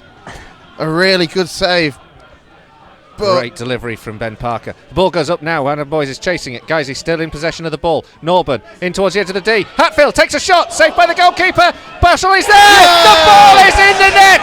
Guiseley have a second, and it's Nicky Boschel who reacted first after Hatfield's shot was saved by McKeown. And Guiseley are back in front. Guiseley 2, Grimsby 1. Oh, yes. The Lions back in the lead. Nicky Boschel following up a really good effort from Will Hatfield. A really good effort from Will Hatfield that James McCune did not deal with comfortably at all. Was caught out on that occasion by the swerve of the ball. The ball drops to McKeown's left. There was Nicky Boschel charging in to put it into the empty net. Guiseley ahead. And if we can keep this at 2-1, I'd be really happy with that, because you'd stop punching me in excitement every time we score. Well, this is quite a This is game, something, though, isn't it? It is, isn't it? We were talking, we haven't had a big result yet against one of the big teams. We've had draws, we've had very good draws, like we had at Blundell Park. Yeah, big team. We had Tranmere 2-2 on Tuesday night last week. And now we're 2-1 ahead, with Grimsby having been dominant in the game. There's no question about that. They've had the better chances, they've had more of the ball, they've had the pressure. Guys have somehow lived on their nerves, they've somehow repelled attack after attack, apart from the one goal that Grimsby have scored. And it's a big sort of 40 minutes or so now for the Lions, and Grimsby look to press immediately and get back onto level terms swiftly in this game. But it's Nicky Boschel, or is it Oliver Norburn rather, who intercepts, who's having a tremendous game this evening to clear the Lions line and keep possession for Guiseley. Good movement now from Ben Parker over the halfway line. Right one challenge, goes in for the second one, but it's cut out well by Pearson and out for a throw. Have we done it again, though? Have we scored too soon in the half? Yeah, strangely, actually, 5, wasn't it? Again in the first half, 5 in the second. You're never satisfied, are you? So the Lions just trying to take a bit of sting out of it. The throw in now for Guiseley, about level with the centre circle on the left hand side. It's thrown down by Ben Parker up towards Hurst. Hurst battles and actually gets the ball up against Tate. Tate gets a foot round him and knocks the ball out for a Guiseley throw. Level this time with the penalty spot on the left hand side. Into Nicky Boschel. And then the return to Ben Parker is poor, and this means that Grimsby can counter-attack. Good tackle comes in from Norburn, but he can't clear the lines completely. Grimsby keep coming. It's up towards the feet of Hoban, but it's just beaten to him by Toulson, and then eventually the ball is shipped clear. Danny Lowe rather, and then the ball is shipped clear by Dan Atkinson back into the Grimsby half. The visitors will collect, and they will again regroup and press. They go looking for this equalising goal. That's a real sort of FA Cup third round feel, doesn't it? Or first round rather. Dream big, Colin, dream big. The weight of expectation of the visiting fans away to our left now. Nobody's picking up Horwood. Horwood is the man up from left back who's taking up position in fairly advanced parts of that flank at the moment, as Guiseley have to keep a good shape. Now over the halfway line, it's Grimsby again with Nolan, who gets the return pass 25 yards from goal now, but still held up by Danny Lowe, Will Hatfield. Ball out to the left hand side again. Nolan picks it up. Good tackle comes in from Boys, and Boys knocks it out for a throw in, and Grimsby will take this throw on the left flank. And the ball rolled into Arnold, blocked by Boys, knocked out for a Grimsby throw. Yeah, Dave Kendra's just made a fair point to me in that Adam Boys at the moment is the man that's pulled out onto this right hand side, and they're leaving James Hurst as the man up top. Grimsby now take the throw, play it in field, finds Nolan. Nolan a bit of space to shoot. He drills one into the midriff of Danny Lowe. Gets the second ball though. Arnold now to the left flank. Horwood looking to cross this time, whips the ball into the penalty area, headed in! The equaliser didn't take long in coming. Padraig Almond has headed it into the back of the net after a good ball from that left hand side from Horwood, and it's now Guiseley 2, Grimsby 2. Yeah, it was a really good cross in from the left hand side. As you say, there was that man, Padraig Hammond, to get on the end of it and head it behind beyond Dan Atkinson. But again, Guiseley beaten in the air in a crucial area of their own 6-yard box. And that lead didn't last more than, 3 or 4 minutes. Disappointing, 2-2. So 55 minutes gone after Guiseley managed to sneak their way in front once again. Grimsby haven't taken too long to get back on level terms. And now the visitors are boosted by having again headed the ball past Dan Atkinson. Two very good headers, it has to be said. Two great deliveries into the box from Grimsby Town, and both planted way beyond the goalkeeper. Guiseley now on the ball with Hatfield inside the centre circle, chips it forward to Nicky Boschel. Boschel rides the challenge, plays it through. Hatfield is taken out, and then there'll be a free kick here. And Gowling will be given a stern word. Hatfield just seemed to have got the better of the defender. The defender clattered him. And now Guiseley have a free kick, 25 yards from goal. Or so, 10 yards up from the edge of the D. It's not impossible to imagine a Nicky Boschel or a Oliver Norburn to strike this, or even a James Hurst. I'd love to see Oliver Norburn smash this. I think this kind of distance out, it would be absolutely set for him, but as you say, James Hurst, Nicky Boschel and Norburn all stood around it. There's a 4-man Grimsby wall on the edge of the 18-yard box, just inside the D. The Lions are adding Jake Lawler to the mix there. And the referee actually just bringing them back another couple of yards to give you a sense of the distance. And we have Nicky Boschel, James Hurst and Ollie Norburn all standing over the ball to strike this one. I think it not might... 22 any forward, are we, when you look at Danny Lowe and Ben Parker both back, staying back. I think it might actually be Hurst to take. He does. He hits it, but he hits it high.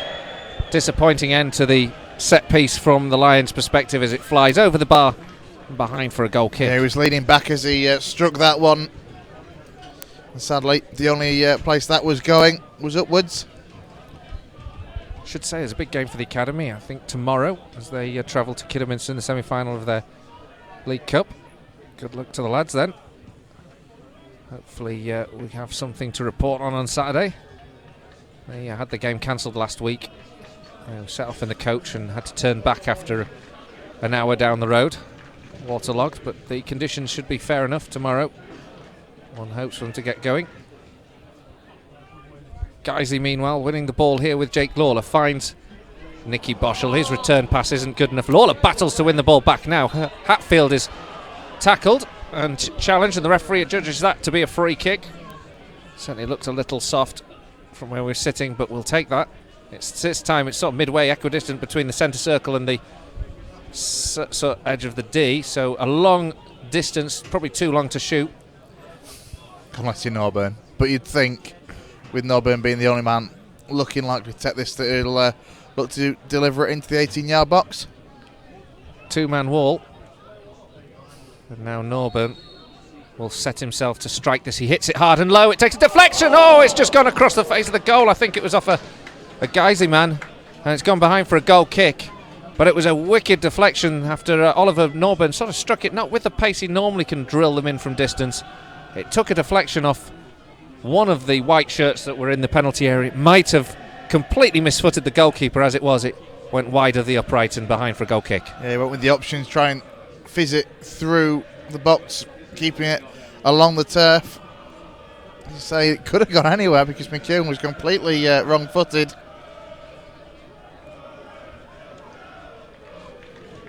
So guys, you have a throw-in, inside their own half. We've got another half an hour of this plus. It's agonising, isn't it? It's a great occasion though here at Nethermore tonight with Guiseley taking on Grimsby Town with the Mariners' first trip here. They are now having to come back twice from being a goal down, as the Lions have twice led in this game. And now Grimsby on the ball from the back. They're sent long up towards Guiseley's half. It's taken down by Hoban. Goes back to the goalkeeper Atkinson. Atkinson gets a good delivery, good clearance on it, but well anticipated by Gowling. Good header clear from the Grimsby centre half, but picked up now by Will Hatfield. Now into Norburn. Norburn, shadowed by Jennings, does well to keep hold of the ball though. Oliver Norburn now looking ahead of him. Plays it into Adam Boys. Boys back here to Jake Lawler. Gets a heavy touch on his return pass, but Hatfield helps him out. Returns the ball to Norburn. And then Boys, who's playing a far less advanced role in this second period, sprays it out to Ryan Toulson on the right-hand side. The ball goes in towards the edge of the D, but Grimsby will tidy that one up. And Gowling clears, but a good block comes in from Hurst. Now, boys, he's through on goal. He's just slightly overhit it with the first touch. The goalkeeper spread himself. Boys managed to reach the ball just ahead of him as he stretched to make connection with the ball, but unfortunately on that occasion all he could do really was poke the ball wide of the mark. Yeah, it was completely skewed, wasn't it, off his studs as he was stretching for it. And in the end, it was about a good 8 or 10 yards wide, I think. But there wasn't a great deal much that Adam Boyce could do apart from see what he can stretch to get on it. Now Grimsby under pressure again, this time Hurst closing down, doing really well, winning the ball for the Lions. Hatfield keeping hold of possession in midfield up against Arnold. Jake Lawler now inside the centre circle, gives it to Norburn. Norburn looks ahead and then plays a rather poor ball, but Arnold actually doesn't control either. Guys, he get away with that. But now, just after a bit more confidence from the Lions and possession of the ball, they could be punished on the counter-attack because Grimsby coming down this right-hand side with a bit of headway being made by Jennings, but he was held up there by Boschel, who gets a challenge in. Grimsby throw into Disley, and then Guiseley win the ball back once again. Heavy touch by Norburn, but he finds Hatfield, who controls it impeccably first time. Hatfield's challenge, good challenge comes in from Nolan, and Nolan wins the ball back just as Hatfield wanted to release James Hurst and put him through. Ryan Tilson slips, Arnold through on the left hand side. Can he get the cross in? He's up against Tilson. Tilson recovers well, gets the blocking challenge in, and it's a corner to Grimsby. Once that ball was played forward, Ryan Tilson has completely lost his footing. And that just gave Nathan Arnold a lot more space than I think he first anticipated. Gets the cross in. It's behind for a corner. And a corner from this left-hand side. There are 4 aim in the box on the edge of the 6-yard box, and they win the header again, but this time it's over. I think it was Disley who made the connection. He was under pressure from Jake Lawler. And it's gone behind the Grimsby fans beyond and back into the arms of Dan Atkinson for a goal kick. Lots of goals in the Dover game, by the way. Dover 3, Lincoln City 1. Dover were 3-0 up. Lincoln City have just scored 1 back. Yeah, it certainly seems that Grimsby's Lincolnshire rivals have pretty much ended any potential playoff push for Lincoln with this defeat, as things stand. One thing I was going to say, we have really struggled to defend from corners tonight. Credit, I think, to Grimsby, because every delivery they seem to have put into the box has been a very vicious, dangerous one. But we just haven't dealt with them. How many free headers have Grimsby had from inside or just outside the 6-yard box? They time their runs to perfection. The deliveries are excellent tonight. No question about the quality of the set pieces as well. That's an influencing factor. James Hurst now blocks the ball from the back just as Grimsby look to be setting off on another attack. Will Hatfield runs into a cul-de-sac of red shirts but manages to keep hold of the ball, gives it to James Hurst over the halfway line. Oliver Norburn now, plenty of bodies ahead of him, firm challenge in on him, and it's like there's nothing but respect for the challenge between Norburn and John Nolan as Grimsby recover the ball and send it forward with Horwood, headed away by Atkinson, but there's already a flag up against the advanced run of Padraig Armand. Yeah, clearly offside there. Straight a good 3 or 4 yards beyond Rob Atkinson. Interesting, Dan Atkinson's taking this one. He's a long way out from his goal. He's going to push forward. Lofts this one up towards James Hurst. It's over James Hurst, a bit too easy. And it rolls out over his head and out for a goal kick. But I think since the second half, we've been playing much more higher tempo game into the final third, closing down a lot more than we were doing in that first period. And to be fair, I think it's working far more effectively with Adam Boyce chasing to close down on that occasion against Craig Disley. And Guiseley now having to defend on the halfway line. Hurst goes to win the ball, does so, but actually concedes a free kick. That's a soft one. Not quite convinced. And now actually Hurst is going to get booked for that one. That's surely not, or is he going to get spoken to? Spoken to at work. I mean, come off it, John Nolan. He's just given the calm down motion referee here. So halfway line free kick is Grimsby's. Gowling now takes it. looks ahead of him. Plays it short. Into Nolan. Nolan's closed down and Hatfield is clattered into. No free kick is given. Hurst is under pressure now. Plays the ball well back to Toulson. And Toulson chips it forward, looking for Boys. Gowling heads it, but only as far as Hatfield. Hatfield's clattered by Gowling. No free kicks given. Oh, you've got to be kidding me. Up they get, and away they go. Hatfield is incandescent. I don't blame him. So go on, please. If James Hurst's just to have fouled John Nolan a minute or two ago, that has to be. Now Grimsby on the attack here as they move the ball down the right-hand side. There's bodies in the box for the cross to be aimed at, but it's headed away by Lawler. Back into the box once again. Low with a head. Clears only as far as, it looked like it was going to be Nolan who's going to win it. And then in the end a free kick is given as Norburn goes over the legs of Richard Tate. There's been a bit of pace and spice going to this game, hasn't there, over the last 5 minutes or so? We're going to see Ollie Johnson, I think, fairly shortly as well. Good spot there on the bench. I think that's Ollie Johnson. I can't tell from this distance. It's hard to see.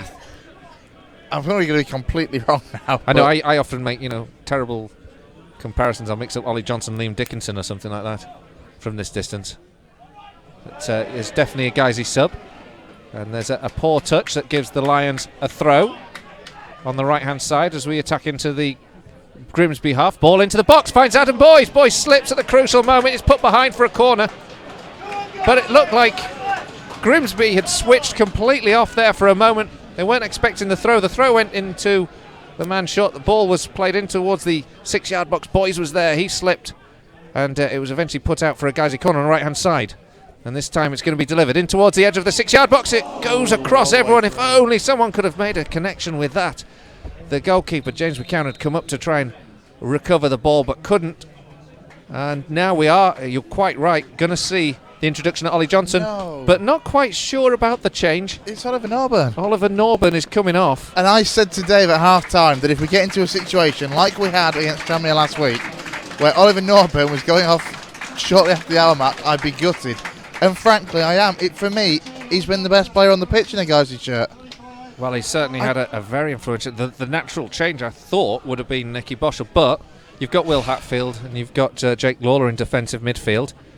Maybe he's going for it here. Ollie Johnson is going to sit just behind Adam Boys. Will Hatfield battling to try and win the ball back, but he can't get the ball into the feet of Johnson. Grimsby recover it, and then Horwood loses sight of the ball, and it's out for a Guiseley throw on the halfway line.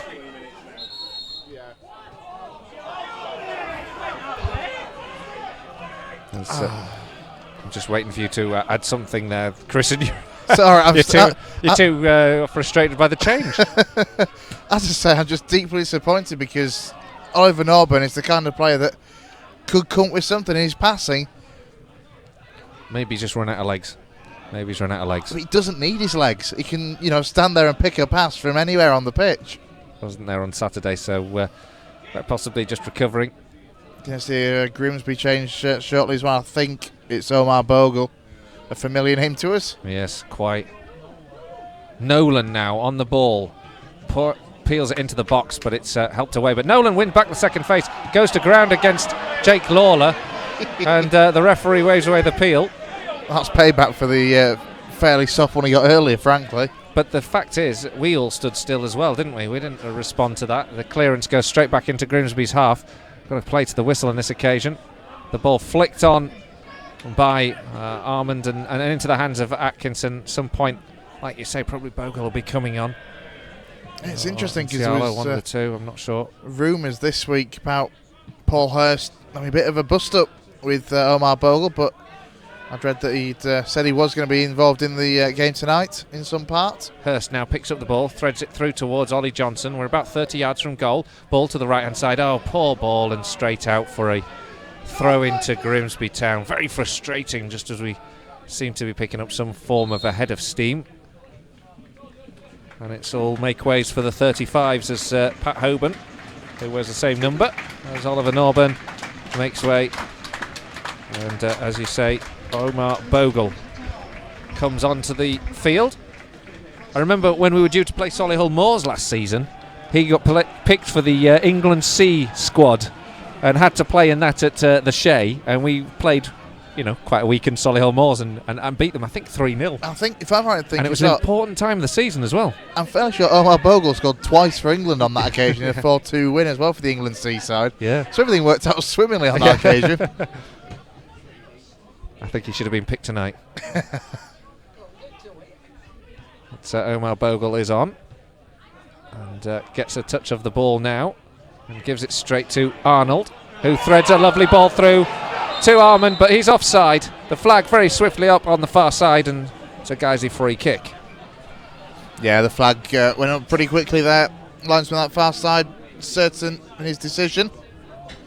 That's why we've got 19 minutes to go.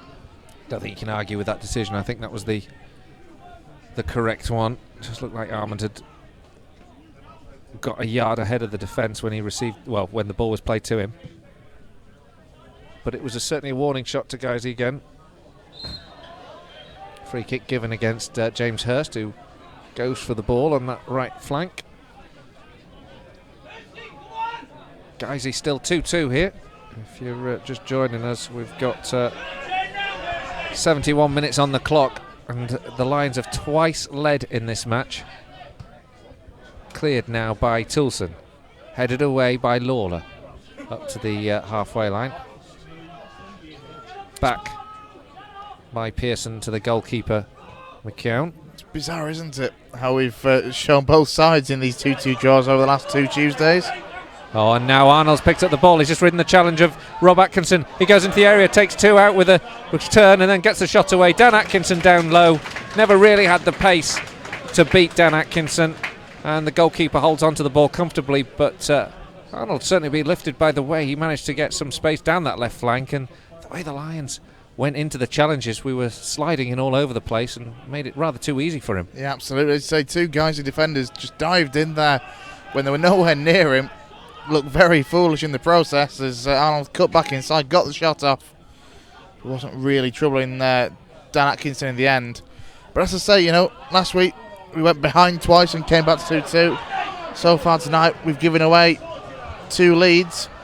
Now the ball on the left-hand side with Bogle. Bogle cuts into the box, gets a shot away again, deflected behind. This time Rob Atkinson with the important touch, but that time Omar Bogle had got himself into a pretty decent position to get a shot away with his right foot. Again, rather too easily. Yeah, Ryan Toulson on this occasion had completely sold himself short.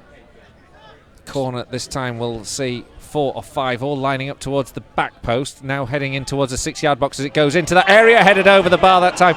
Gowling was the man whose head connected with the ball, but he couldn't keep it down, and again Guiseley was second in the aerial battle, and the ball behind for a goal kick. Scoreline coming through from the Vanarama National, and it's now Dover 4, Lincoln City 1. The ball goes upfield from Atkinson, nodded on by Boys into the feet of Johnson, then a swipe of the ball from Nicky Boschel. I think he saw the headlines and saw the cameras probably. In the end, his long-range drive went rather tamely wide. See, he would have been my option to have gone off instead of Norburn. Well, there's usually more to it than what we see here. Ollie Johnson now on the ball. He manages to win a throw for the Lions with a little dink off the Grimsby man shadowing him. Just inside the Mariners' half. Guys, he had a good spell earlier on, but Grimsby have come back into it very strongly again. But here's Ollie Johnson now on the edge of the penalty area. Has a little spin on the ball. Gives it to Hatfield. Hatfield gets it across. Arden Boys just too far advanced for that particular ball. And now the counter-attack could be on. Toulson battles hard to prevent that with Arnold. But the ball comes away. And now Grimsby have got Nathan Arnold in decent position now. Running at this Lions defence. Plays the ball to the right-hand side. There's 2 to aim for in the box if the cross can be made. It takes a deflection. Headed away by Jake Lawler at the back post. Enough to clear. Ollie Johnson under pressure now. Needs to do more with it. He can't. Disley dispossesses him too easy. Omar Bogle inside the 18-yard box is tackled, and Ollie Johnson comes away with the ball. Lovely little run from Ollie Johnson, but he's dispossessed by Nolan, and Ollie Johnson holds his hands up in apology as Grimsby, in turn, actually do the generous thing in Gowling with a poor clearance, knocks the ball out of touch for a Guiseley throw on the halfway line. Well, Ollie Johnson, a couple of occasions there, he could see what he wanted to do. He knew what he wanted to do, but he just couldn't quite pull it off, could he? Now Johnson gets the ball as Guiseley go forward. He's got 2 or 3 around him, but he can't keep hold of it under immense pressure from the Grimsby defence. Danny Lowe steps up, looks for options, gives it to Ollie Johnson, finds Adam Boys with a lovely little touch. Now it's at the back post. Nicky Boschel drills it across the face of goal and wide. It was a good move there, and Danny Lowe started it coming up from the back. The centre half played it into the feet of Ollie Johnson. It went out to the left-hand side. Nicky Boschel's left foot connected with it, but he couldn't steer it towards the goal, and it's harmlessly behind for a goal kick in the end. Yeah, it was a decent idea there from Nicky Boschel. One of those where if you get it right, it nestles in that far corner. If you get it wrong, on the plus side, can take a deflection and go anywhere. On this occasion, all the way through though, unfortunately. Oh, the ball over the top for Omar Bogle, but Danny Lowe's done ever so well there. Superb defending from the man who's won the captain's armband for most of this season. It's not today because Ben Parker's back in the side. But Guiseley still have some work to do. Horwood on the ball. Exchanges passes and then finds Omar Bogle, who's up against Ryan Toulson. Bogle forced away from goal. Horwood now plays it into the box. Well watched by Jake Lawler. Gets a header up towards Armand.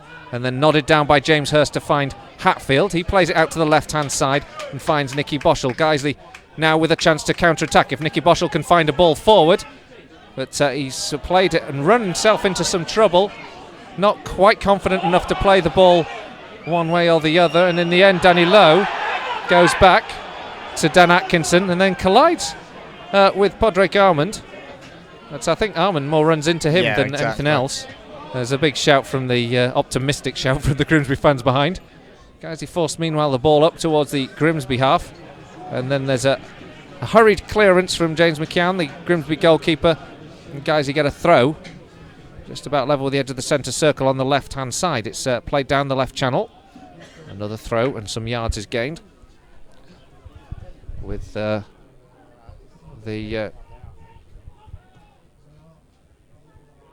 ball on the left flank, Guiseley make headway. Now it's down this left-hand side. Nicky Boschel gets it into the box, but again intercepted. This time by Nolan, who plays the ball out the left-hand side to Horwood, up to the halfway line. Arnold raking ball across, and it's a good ball as well. It's an excellent pass to find Jennings, who cuts infield, plays the ball into the box. Bogle goes for it. Out comes Dan Atkinson, swiftly off his line, down at the feet of the Grimsby striker, and collects the ball safely. Yeah, good goalkeeping there from Dan Atkinson. He could see the danger coming. Did everything he could to get himself to the ball before the on-running Grimsby attacker. Going to see the third and final change for Guiseley fairly shortly, and I think it's Emile Sinclair who's going to come on. Unmistakably. It'll be an interesting addition. Possibly Nicky Boschel. Depends on how he feels. Or possibly Adam Boys. Jake Lawler now trying to stem another attack with Bogle starting something down the right-hand side now. Goes for the return ball. Good interception from Danny Lowe. Up towards the edge of the 18-yard box, headed away. James Hurst takes it down, looks for options, plays it infield. Will Hatfield goes to ground and frustrates Padraig Armand, but a free kick is given. And that substitute will be given, and it is indeed Adam Boys who makes way, and Emile Sinclair who comes on. What do you make of that then, Chris? I'm not entirely surprised, if I'm honest. I think Boys, as I say, this is the most game time he's had for quite a while. And he's put a good shift in particular in the second half. He's done much better for me in the second half than he did in the first. But as I say, tired legs and all that, makes sense to try and freshen things in up top and get someone like Emile Sinclair on. Not necessarily got the running, but he's certainly got a lot of strength and power about him. Could just be Emile Sinclair's night, you never know. Coming off the bench, being the impact sub, and he goes for the ball now, way away from goal. And Guiseley a throw midway through the Grimsby half on the left-hand side. And it's played down the left flank towards the edge of the 18-yard box. It's away. And then Rob Atkinson into Ryan Toulson, up here towards James Hurst. The ball goes back, Gowling trying to leave it for the goalkeeper. invites McKeown to come out. Sinclair doesn't really give chase. And the ball back with the Grimsby goalkeeper, who sends it long, but it's a good interception. Won by Hurst. Hurst plays it into the feet of Toulson. Toulson now plays it infield. Sinclair gets a good first touch, takes it past Gowling, but can't get the second. And it's into the hands of the goalkeeper. So the attendance tonight is officially 1,843. Seems lighter than we were expecting, to be honest with you. And Guiseley now have the ball on the left-hand side. Sinclair. Oh, he doesn't anticipate the ball well enough, and it's intercepted by Disley. Disley now comes over the halfway line as the Grimsby captain tries to kick-start another attack for the visitors. Horwood now on the left flank. Cuts the ball in field. Goes back to Disley. 9 minutes to go. Guiseley at the moment holding on to what would be a valuable point. The ball whipped into the box, headed away by Atkinson. Second ball though for Omar Bogle, blocked again by Rob Atkinson. Absolutely superb block from the Guiseley central defender. And now Ollie Johnson on the ball. Can he muster up some form of counter-attack? He's got an awful lot to do if he is. He takes it past one. Good tackle comes in though from Pearson, but Pearson's tackle is returned to Parker, and Parker in turn actually plays a very poor ball infield, gives it straight to Nolan. That's frustrating, as now Grimsby can come down this left flank with Horwood. They've got two at the back post if he can get across. In fact he can't, so he goes back to Arnold. Hurst shadows him well. Ollie Johnson now goes in to challenge Disley, but Grimsby just knocking it around. Not under enough pressure just for this moment here. We don't want to set off them right now. Grimsby making their way forward, and Emile Sinclair invited to come back and try and challenge. He's got to, because he spent the last couple of minutes since he's come on just stood on the halfway line doing very little. He's got to try and give some of that Adam Boyes chasing style, really, that we haven't really seen accustomed to Sinclair's game, but he's going to have to do it for the remaining 7.5 minutes plus any added time. All this time, Grimsby have been in possession of the ball. They still are. It's down the right-hand side now. Tate with a little ball in towards Jennings. Jennings gets the cross. It's blocked. It's gone behind for another corner, though, to Grimsby. This one on the right-hand side. And we just know how dangerous these whipped-in balls into the edge of the 6-yard box have been today. And it's going to be a very tense moment here for the Lions as they face another cross. Another corner, and there's more bodies coming forward. I think just about every Guiseley man in this 18-yard box, except for Sinclair, is whipped into again, and once again Grimsby win their head, but this time Hurst manages to clamber the ball away. Back by Horwood, he plays it out to the left-hand side. It's a really overhit cross. He punches the air in frustration, and then the ball goes out for a throw into Guiseley in left-back position. Yeah, it wasn't the best of crosses that Evan Horwood's put in tonight. As I say, got far too much on it as it skews out on that far side, bounces over John Nolan. Still 2-2, 7 minutes to go. And the Lions have got an awful lot of defending to do, I suspect, in the next 7 minutes if they're to hold on to this. And Bogle slips as he goes in for the challenge with Lawler, and he gets the free kick. Not convinced about that one.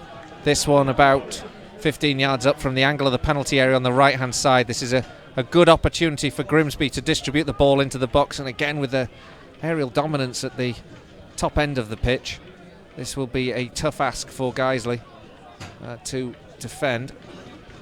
There's a two-man wall building up just in front of Nolan, who's going to take this one. John Nolan looks like he's going to swing this one in towards a penalty spot. Bogle, Gowling, Disley's actually on his own at the back post. Nobody has picked him up. Hurst eventually coming out here. It goes up towards the back post, watched out by Dan Atkinson. I think if I was a Grimsby fan, I'd be very frustrated with the delivery of that ball. It was overhit and comfortably behind for a goal kick. And Omar Bogle turns into ball boy as he tries to retrieve it to hurry things along, as the Mariners know they need the 3 points tonight. This point would be very helpful indeed, wouldn't it, Chris, if we could just cling on. It'd be a terrific point if we can keep it the way it is. Gowling heads the ball out, and it's going to be a Guiseley throw on the halfway line.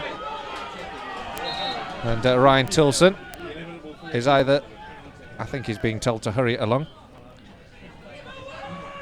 As you can probably hear, that's the referee saying, come on, let's go.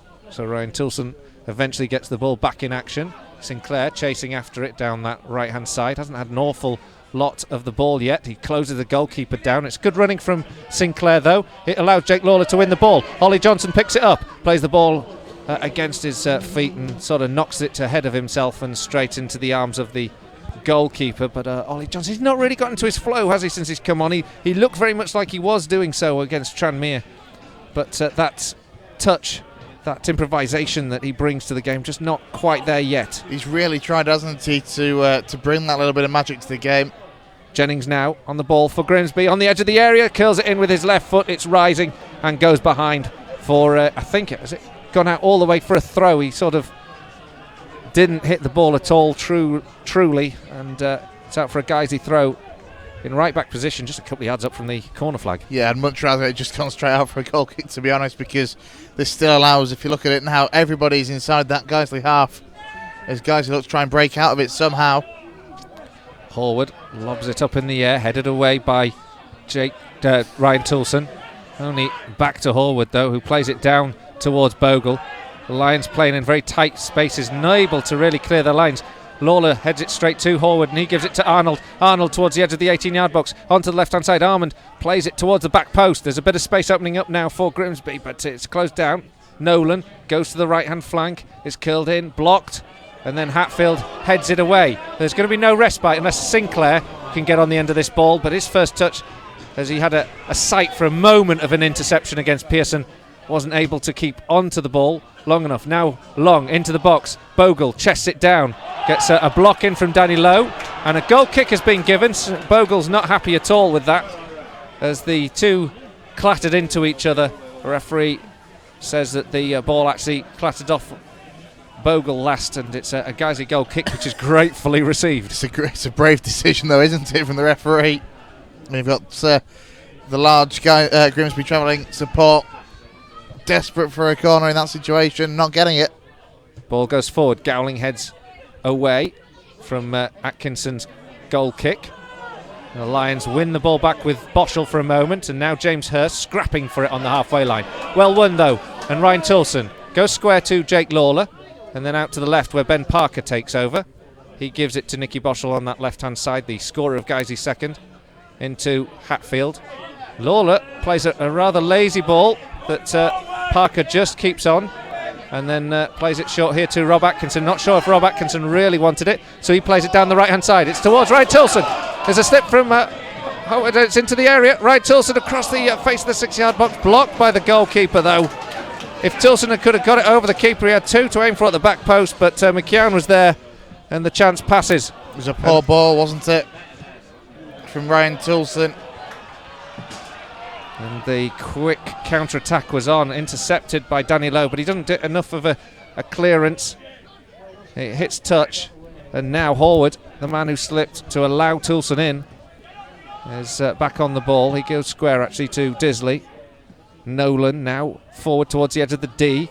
Atkinson again across. Absolutely immense tonight, Rob Atkinson. Hatfield plays the ball towards Sinclair on the left-hand side.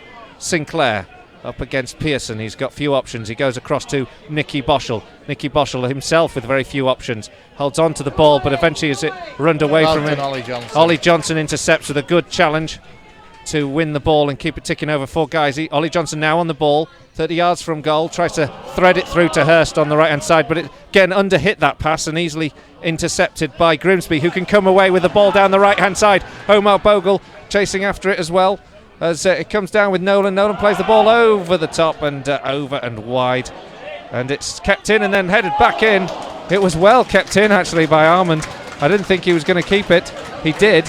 He nodded it back in, but Bogle couldn't finish the chance, but that was stretched. I'd almost given that up for a moment there and was looking back across, and suddenly... You didn't expect that to be kept in at all, did you? Really None good of us work. did. Really good work from... was it Armand who did so? It was. Oh. Well, there's a big shout for a back pass. I can't understand how we allowed that to go. Just 2 added minutes. Oh, the ball's come through now for Armand on the right-hand side. as we hit the 90 minutes. It's come through. Horwood strikes it. It's a poor strike, and it goes all the way behind for a goal kick. But Evan Horwood found the ball on the edge of the 18-yard box after a swift counter-attack from Grimsby, and in the end shanked the ball wide. And Guiseley now will take the time with this goal kick. Well, Rob Atkinson has just been given the sponsors man of the match. Very wise sponsors, if you ask me. Spot on decision. He has had an excellent game. Got Guiseley into the lead very early on. Ball goes forward now. Arnold up in the air. Chested down by Bogle. Bogle looks ahead of him. Chips one forward. Good header from Danny Lowe. Guiseley really do have to just hold their discipline now. A minute to go. 1 minute of the 2 added. Already played. Sinclair needs to run and chase and put Cowling off as much as he can. Ollie Johnson likewise forward now as they try to prevent Grimsby from making the swift clearance. It goes back to the goalkeeper. And McKeown clears, but that'll be intercepted by Jake Lawler, who can nod forward. Sinclair will have to chase this one. Hurst can intercept. No, he can't. It's picked up now by Arnold. Helped forward by Horwood, who missed that chance a few moments ago. Flicked on by Armand. He punches the air. He's frustrated. Dan Atkinson holds on to the ball, and eventually he's forced to pick it up. But referee checking his watch now. 20 seconds of stoppage time to be played. Atkinson sends it high and out to the field, actually. Nobody give that back. Now, guys, you really need to hold their lines. It's going to be returned here. It's finished Torquay 0, Halifax 0. We'll have a round up the scores at the end of this, but that's an interesting scoreline tonight. Gowling, one last chance perhaps for Grimsby if they can play this one forward. It's a decent ball from Horwood. It's one for Arnold to chase. And the full-time whistle goes. Another good point here at Nethermore for the Lions. A very difficult opponent at Grimsby Town, and most would have thought this was going to be a rollover for the Mariners, but Guiseley twice took the lead in this game. Rob Atkinson with the goal after 5 minutes from the corner. It was saved by the keeper. He managed to squeeze it inside the upright to give the Lions the lead. Disley planted a header past Dan Atkinson to equalise on 19, and in the second half Nicky Boschel reacted first to poke home to give Guiseley the lead again, and Padraig Armand planted another header past Dan Atkinson to level things on 54. Grimsby might have had a goal in the first half as well, one that cannoned down back off the underside of the crossbar. They claimed it went over the line. The referee didn't give it, but it all ends up anyway, all square here at Nethermore. Guiseley 2, Grimsby Town 2. Terrific point for the Lions. A really hard fought one as well. We knew that Grimsby were going to come here and look to dominate. They did that for the majority of the game, but Guiseley, they never let that pressure overwhelm them. They got themselves ahead twice. Sadly, couldn't keep the lead on either occasion and forfeited that. But from Guiseley's perspective, this is a point gained at the start of the season, and to be honest, given the current run of results, we'd looked at and thought, you know what, Grimsby are probably going to turn up and take all 3 points. We've put in a good performance. It's just disappointing that we've had the flip side really from the Tranmere result last Tuesday, where we went behind twice and came back to take a point. We've surrendered the lead on 2 occasions tonight. We've had the chances as well. That last second cross from Toulson, which could and perhaps should have been better. But all in all, we cannot complain at taking a point against Grimsby Town. And onwards we go.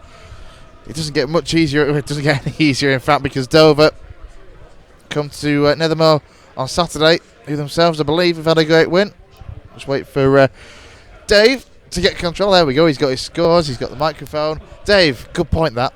Thanks, Chris. Thanks, Colin, as well for your coverage tonight. It's been an exciting evening here. It's finished 2-2. The Cod Army will be heading out frustrated this evening that their team couldn't do the job. They'll have that sinking feeling. They're all at sea. I've had the whole half to think of. I've just been too nervous. It's just been a bit much for me tonight.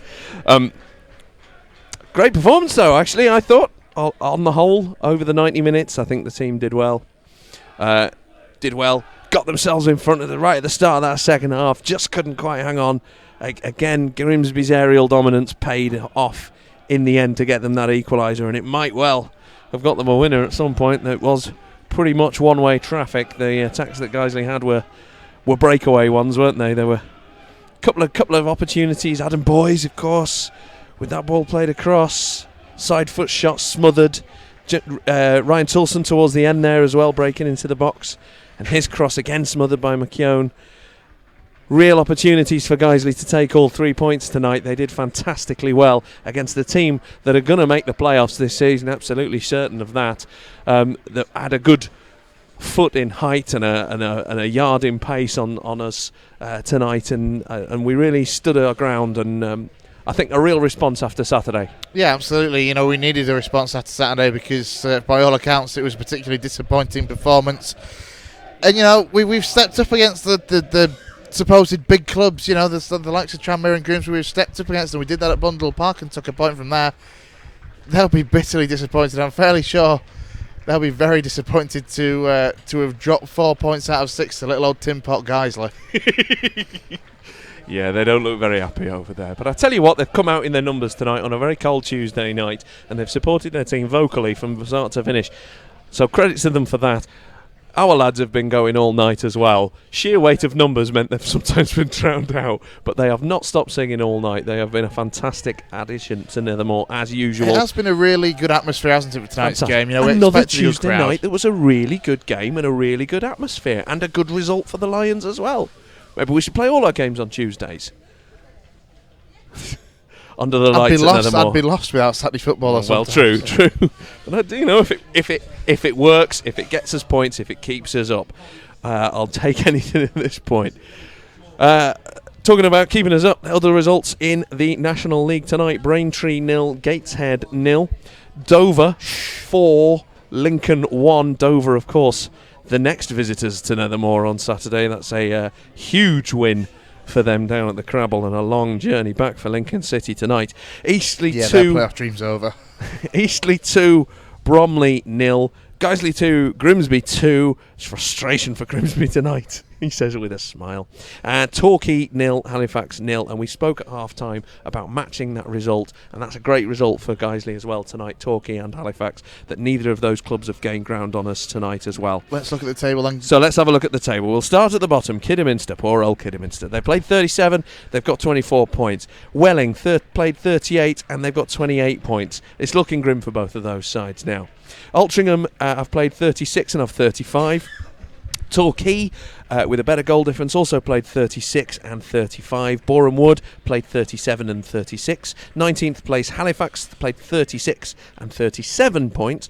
Guiseley in 18th place played 37 and 41 points, inching towards safety as slowly as it's humanly possible, it seems. 17th place Southport played 38 and 43. Chester played 37 and 43. And then above them there's a 3-point gap to Aldershot, Barrow, Woking, and we're safely into mid-table there. For Grimsby, in case we've got any Grimsby fans listening, I'm sorry, mates. But at the top again, Cheltenham 38, 83. Forest Green played 38 and 81. Grimsby now with 36 and 69. Dover's win over Lincoln tonight puts them up to 4th place, 36 and 62. With Braintree hanging on to the last playoff place on goal difference, played 36 and 62. They've got 2 games in hand on Tranmere, who played 38, also 62, and Eastleigh 37, 62.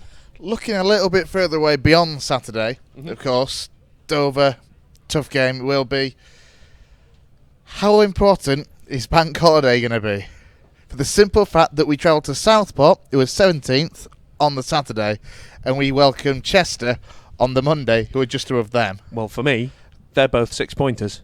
Absolutely. There's literally 12 points up for grabs in those 2 games. We're 2 points behind them, behind the pair of them, as they're on 43 points. Those should be cracking games, because there's all 3 teams there after as many points as they can muster. We need to get those 3 points. Chester need to get those 3 points. Southport need to get those 3 points. They should be cracking games. We should be going for those, and those are winnable as well. Yeah. We should have beaten Southport here, really, but for a late mistake. Frustration again. And we could have beaten Chester. You and I were at that game as well, and we maybe should have beaten Chester. We were a little bit unlucky not to.